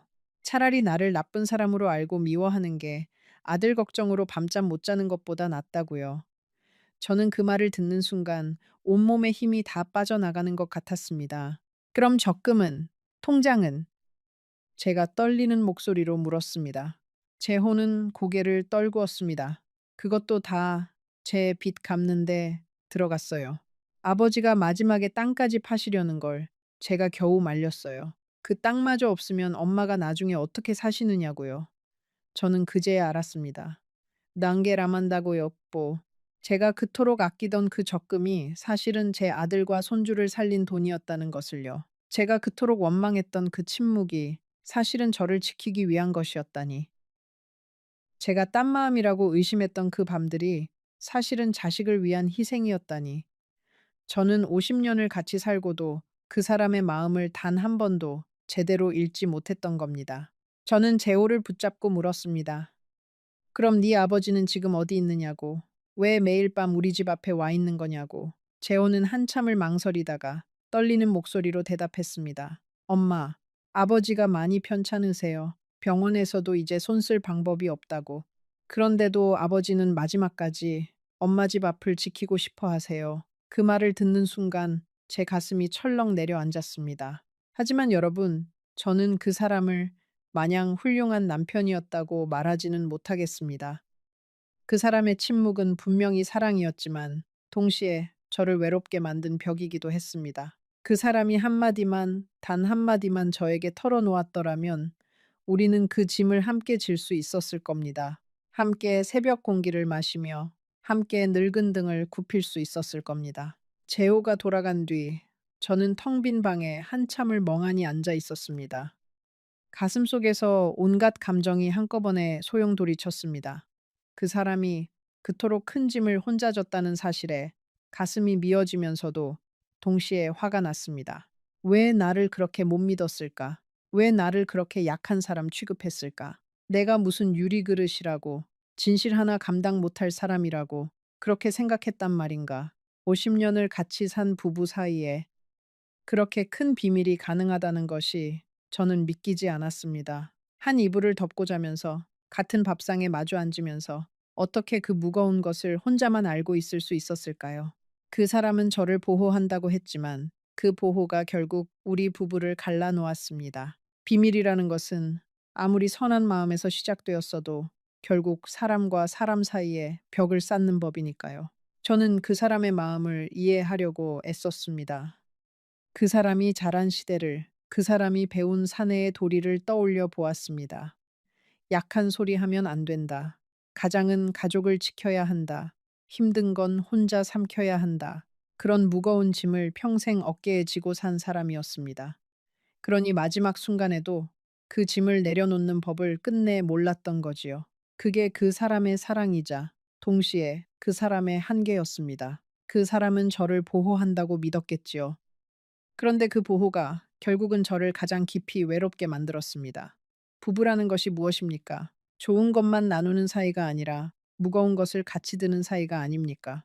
그 사람은 그 무거운 것을 혼자 들겠다고 고집을 부리다가 결국 저를 자기 인생의 가장 중요한 순간에서 밀어내버린 겁니다. 저는 그날 밤 곧장 그 사람을 찾아갔습니다. 재호가 일러준 주소는 읍내 외곽의 허름한 단칸방이었습니다. 이혼하면서 집을 저에게 다 넘겨주고 자기는 그 작은 방으로 들어간 것이었습니다. 문을 열고 들어서니 방 안에는 약봉지가 가득했습니다. 그리고 그 사람은 차가운 방바닥에 힘없이 누워 있었습니다. 방은 한 사람이 겨우 누울 만큼 좁았습니다. 벽에는 곰팡이가 거뭇거뭇 피어 있었고 창문 하나 제대로 없어 한낮에도 어두컴컴했습니다. 그 사람은 우리가 50년을 함께 산 그 따뜻한 집을 저에게 다 내어주고 정작 자기는 이런 곳에서 마지막을 준비하고 있었던 겁니다. 방 한 구석에는 낡은 밥솥 하나와 반쯤 비운 미음 그릇이 놓여 있었습니다. 제대로 챙겨 먹지도 못한 흔적이었습니다. 저는 차마 발을 옮기지 못하고 문간에 서 있었습니다. 가슴이 무너져 내리는 것 같았습니다. 이 좁고 추운 방에서 그 사람은 매일 밤 무슨 생각을 했을까요? 아픈 몸을 이끌고 제 집까지 그 먼 길을 걸어와 대문 앞을 지키고는 다시 이 어두운 방으로 돌아왔을 겁니다. 그 길이 얼마나 멀고 외로웠을지 생각하니 숨이 막혔습니다. 벽에는 우리 가족 사진이 한 장 붙어 있었습니다. 제호 돌잔치 때 찍은 빛바랜 흑백 사진이었습니다. 젊은 저와 젊은 그 사람과 어린 영숙이와 갓난쟁이 제호가 함께 웃고 있는 사진. 그 사람은 그 사진을 머리맡에 붙여두고 매일 그것을 바라보며 잠이 들었던 모양입니다. 사진 모서리가 닳고 닳아 손때가 까맣게 묻어 있었습니다. 그제야 저는 알았습니다. 법원에서 봤던 그 야윈 얼굴이 마음고생 때문만은 아니었다는 것을, 며칠 안 남았다던 그 말이 무슨 뜻이었는지를. 그 사람은 이미 오래전부터 큰 병을 앓고 있었던 겁니다. 그러면서도 마지막 힘까지 짜내어 아들의 빚을 갚고 또 매일 밤 제 대문 앞을 지키고 있었던 겁니다. 병이 깊어진 것을 안 것은 빚을 거의 다 갚아갈 무렵이었다고 합니다. 제오 말로는 의사가 진작 치료를 시작했어야 한다고 왜 이렇게 늦게 왔느냐고 혀를 찼답니다. 그런데 그 사람은 자기 몸이 아픈 것을 알면서도 병원비가 아까워 그 돈마저 아들 빚에 보탰던 겁니다. 자기 목숨보다 자식을, 자식보다 또 저를 먼저 생각한 그 미련하고 답답한 사람 말입니다. 저는 그 사람 곁에 주저앉아 그 마른 손을 잡았습니다. 손이 얼음장처럼 차가웠습니다. 그 사람은 눈을 떠 저를 보더니 힘없이 웃었습니다. 왜 왔소? 이제 와서 뭐 하러? 저는 아무 말도 할 수가 없었습니다. 그저 그 차가운 손을 제 두 손으로 꼭 감싸쥐고 소리 없이 울 뿐이었습니다. 한참을 그렇게 울다가 저는 겨우 입을 뗐습니다. 왜 말 안 했어요? 한마디만 했으면 내가 같이 고생했을 텐데. 왜 혼자 다 짊어지고 나를 그렇게 나쁜 사람으로 만들었어요? 제 목소리에는 원망과 슬픔이 뒤엉켜 있었습니다. 그 사람은 천천히 눈을 감았다 뜨더니 가만히 제 손을 마주 잡았습니다. 그 사람의 손에는 평생 일만 한 흔적이 고스란히 남아 있었습니다. 마디마디 굵어진 손가락, 손바닥에 박인 굳은 살, 새벽 추위에 터지고 갈라진 자국들. 저는 그 손을 제 뺨에 갖다 대었습니다. 50년을 같이 살면서 이 손을 이렇게 가만히 들여다본 적이 한 번도 없었다는 사실이 새삼 사무치게 미안했습니다. 이 손이 우리 식구를 먹여 살렸고, 이 손이 자식의 빚을 갚았고, 이 손이 한밤중에 제 집 대문을 고쳤던 겁니다. 여러분, 잠시 후 저는 그 사람의 입에서 50년 동안 한 번도 듣지 못했던 말을 듣게 됩니다. 그 한마디가 제 평생을 어떻게 뒤흔들었는지 조금만 더 들어주세요. 그 사람은 떨리는 목소리로 천천히 입을 열었습니다. 왜 진작 말하지 않았느냐는 제 물음에 그는 한참을 침묵하다가 이렇게 말했습니다. 당신이 짐을 지는 게 싫었소. 나는 평생 당신한테 좋은 남편이 못 됐으니까. 마지막으로 한 번쯤은 당신을 편하게 해주고 싶었소. 저는 그 말에 가슴이 미어졌습니다. 그런데 왜 이혼은 받아줬어요? 제가 물었습니다. 그러자 그 사람은 이렇게 답했습니다. 내가 이렇게 가고 나면 당신한테 빚 독촉이 갈까봐 무서웠소. 차라리 남남이 되어 있으면 당신만은 깨끗할 테니까. 그게 내가 당신한테 해줄 수 있는 마지막이었소. 그러니까 그 사람은 마지막 순간을 앞두고서도 오직 저를 보호할 생각만 하고 있었던 겁니다. 저는 그 사람의 가슴을 두드리며 원망했습니다. 바보같이 왜 혼자 다 짊어졌느냐고. 우리가 부부였는데 왜 그 무거운 것을 나누어 들 생각을 못했느냐고. 그 사람은 제 손을 잡고 미안하다는 말만 되풀이했습니다.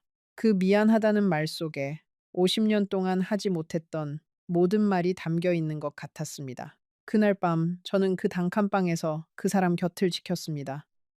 50년을 같이 살았어도 그렇게 손을 꼭 잡고 밤을 새운 적은 처음이었습니다. 그 사람은 저에게 옛날 이야기를 했습니다. 신혼 때 단칸방에서 살던 이야기, 첫 아이를 낳던 날, 병원 복도에서 발을 동동 구르던 이야기, 평생 입이 무겁던 사람이 마지막이 다가오니 그제야 본물 터지듯 이야기를 쏟아냈습니다.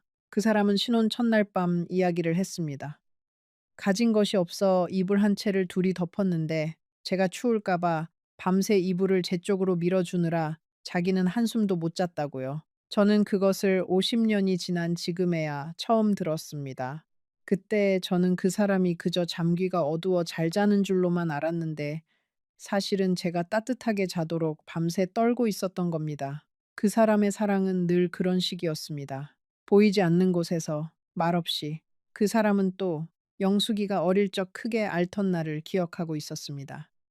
열이 펄펄 끓는 아이를 들쳐업고 한밤중에 심리 길을 뛰어 읍내 병원까지 갔던 그날을요.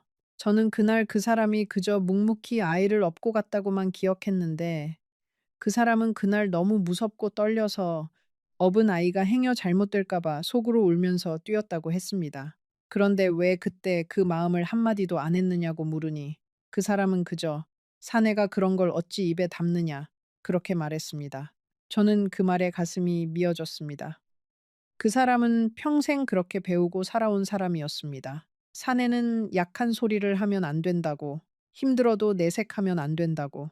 그 무겁고 어리석은 가르침이 결국 그 사람을 평생 외롭게 만들었고, 저까지 외롭게 만들었던 겁니다. 마음은 그렇게 넘치도록 깊으면서도 그 마음을 꺼내 보일 줄을 끝내 몰랐던 그 가여운 사람. 밤이 깊어갈수록 그 사람의 숨소리는 점점 가빠졌습니다. 그러면서도 그 사람은 자꾸 저에게 무언가를 당부했습니다. 장롱 두 번째 서랍에 통장을 넣어두었으니 꼭 챙기라고. 마당 장독대 밑에 비상금을 묻어두었으니 겨울나기에 보태라고. 재호가 다시 일어설 때까지 너무 다그치지 말라고. 영숙이한테는 늙은 어미 너무 자주 오라마라 하지 말라고. 마지막을 앞둔 사람이 마지막 숨까지 오직 남은 식구들 걱정뿐이었습니다. 저는 그 사람에게 물었습니다. 당신은요? 당신 자신을 위해서는 평생 뭘 했어요? 그 사람은 한참을 생각하더니 희미하게 웃으며 말했습니다. 나는 당신하고 자식들 잘 사는 거 보는 게 그게 나를 위한 거였소. 저는 그 말에 더는 참지 못하고 그 사람의 가슴에 얼굴을 묻고 엉엉 울었습니다. 평생을 가족을 위해 살고 정작 자기 자신은 어디에도 없던 사람. 그 사람은 떨리는 손으로 제 머리를 쓰다듬었습니다. 평생 한 번도 해주지 않던 그 손길이 그 마지막 밤에야 처음으로 제 머리 위에 내려앉았습니다. 울지 마오. 나는 당신 만나서 자식 둘 낳고 그만하면 잘 산 인생이요. 후회 없소. 그 사람은 그렇게 말했지만 저는 압니다. 후회가 왜 없겠습니까? 다만 마지막까지 저를 안심시키려고 그렇게 말한 것이겠지요. 새벽이 가까워 올 무렵 그 사람은 잠시 정신이 또렷해졌습니다. 그러더니 저를 가만히 바라보며 50년 묵은 이야기를 꺼냈습니다.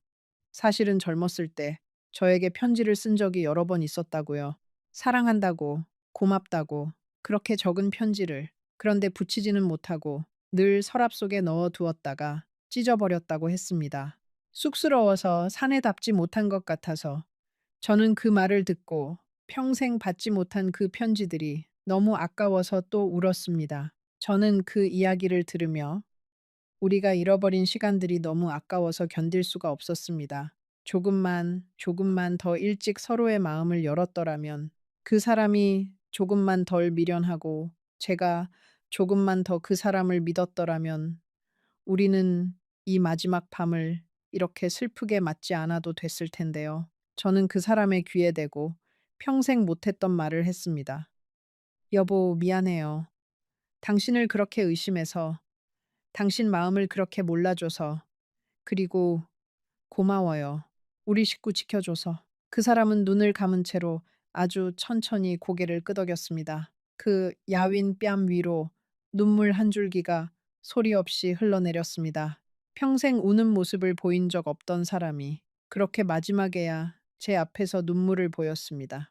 새벽이 밝아올 무렵 그 사람은 제 손을 잡은 채 아주 평온한 얼굴로 눈을 감았습니다. 마지막 순간 그 사람은 제 귀에 대고 아주 작은 목소리로 한마디를 남겼습니다. 50년을 함께 살면서 단 한 번도 듣지 못했던 그 말, 고마웠소. 그리고 사랑했소. 저는 그 말을 끝까지 다 들었습니다. 그리고 그 사람은 제 손 안에서 조용히 눈을 감았습니다.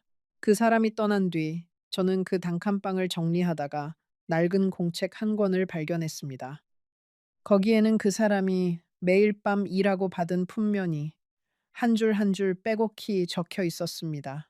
그리고 공책의 맨 마지막 장에는 삐뚤빼뚤한 글씨로 이렇게 적혀 있었습니다.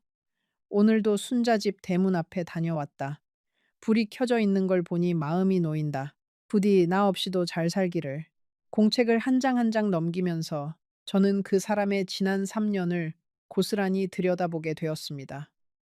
오늘은 계단 청소로 3만 원을 벌었다. 빚이 조금 줄었다. 허리가 아파 약을 먹었다. 순자가 알면 걱정할 텐데 오늘 순자가 나를 보고 소리를 질렀다. 당연하다. 나라도 그랬을 것이다.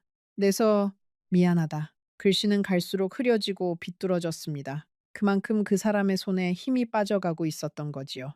어느 장에는 이렇게 적혀 있었습니다. 병원에서 오래 못 산다고 했다. 그래도 빚은 거의 다 갚았으니 다행이다. 이제 순자한테 집만 안 되면 된다.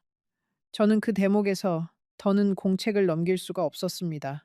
자기 목숨이 얼마 안 남았다는 그 무서운 말을 그 사람은 이렇게 담담하게 오직 저와 자식 걱정으로만 적어 두었던 겁니다. 정작 자기 자신의 두려움이나 서러움은 단 한 줄도 없었습니다.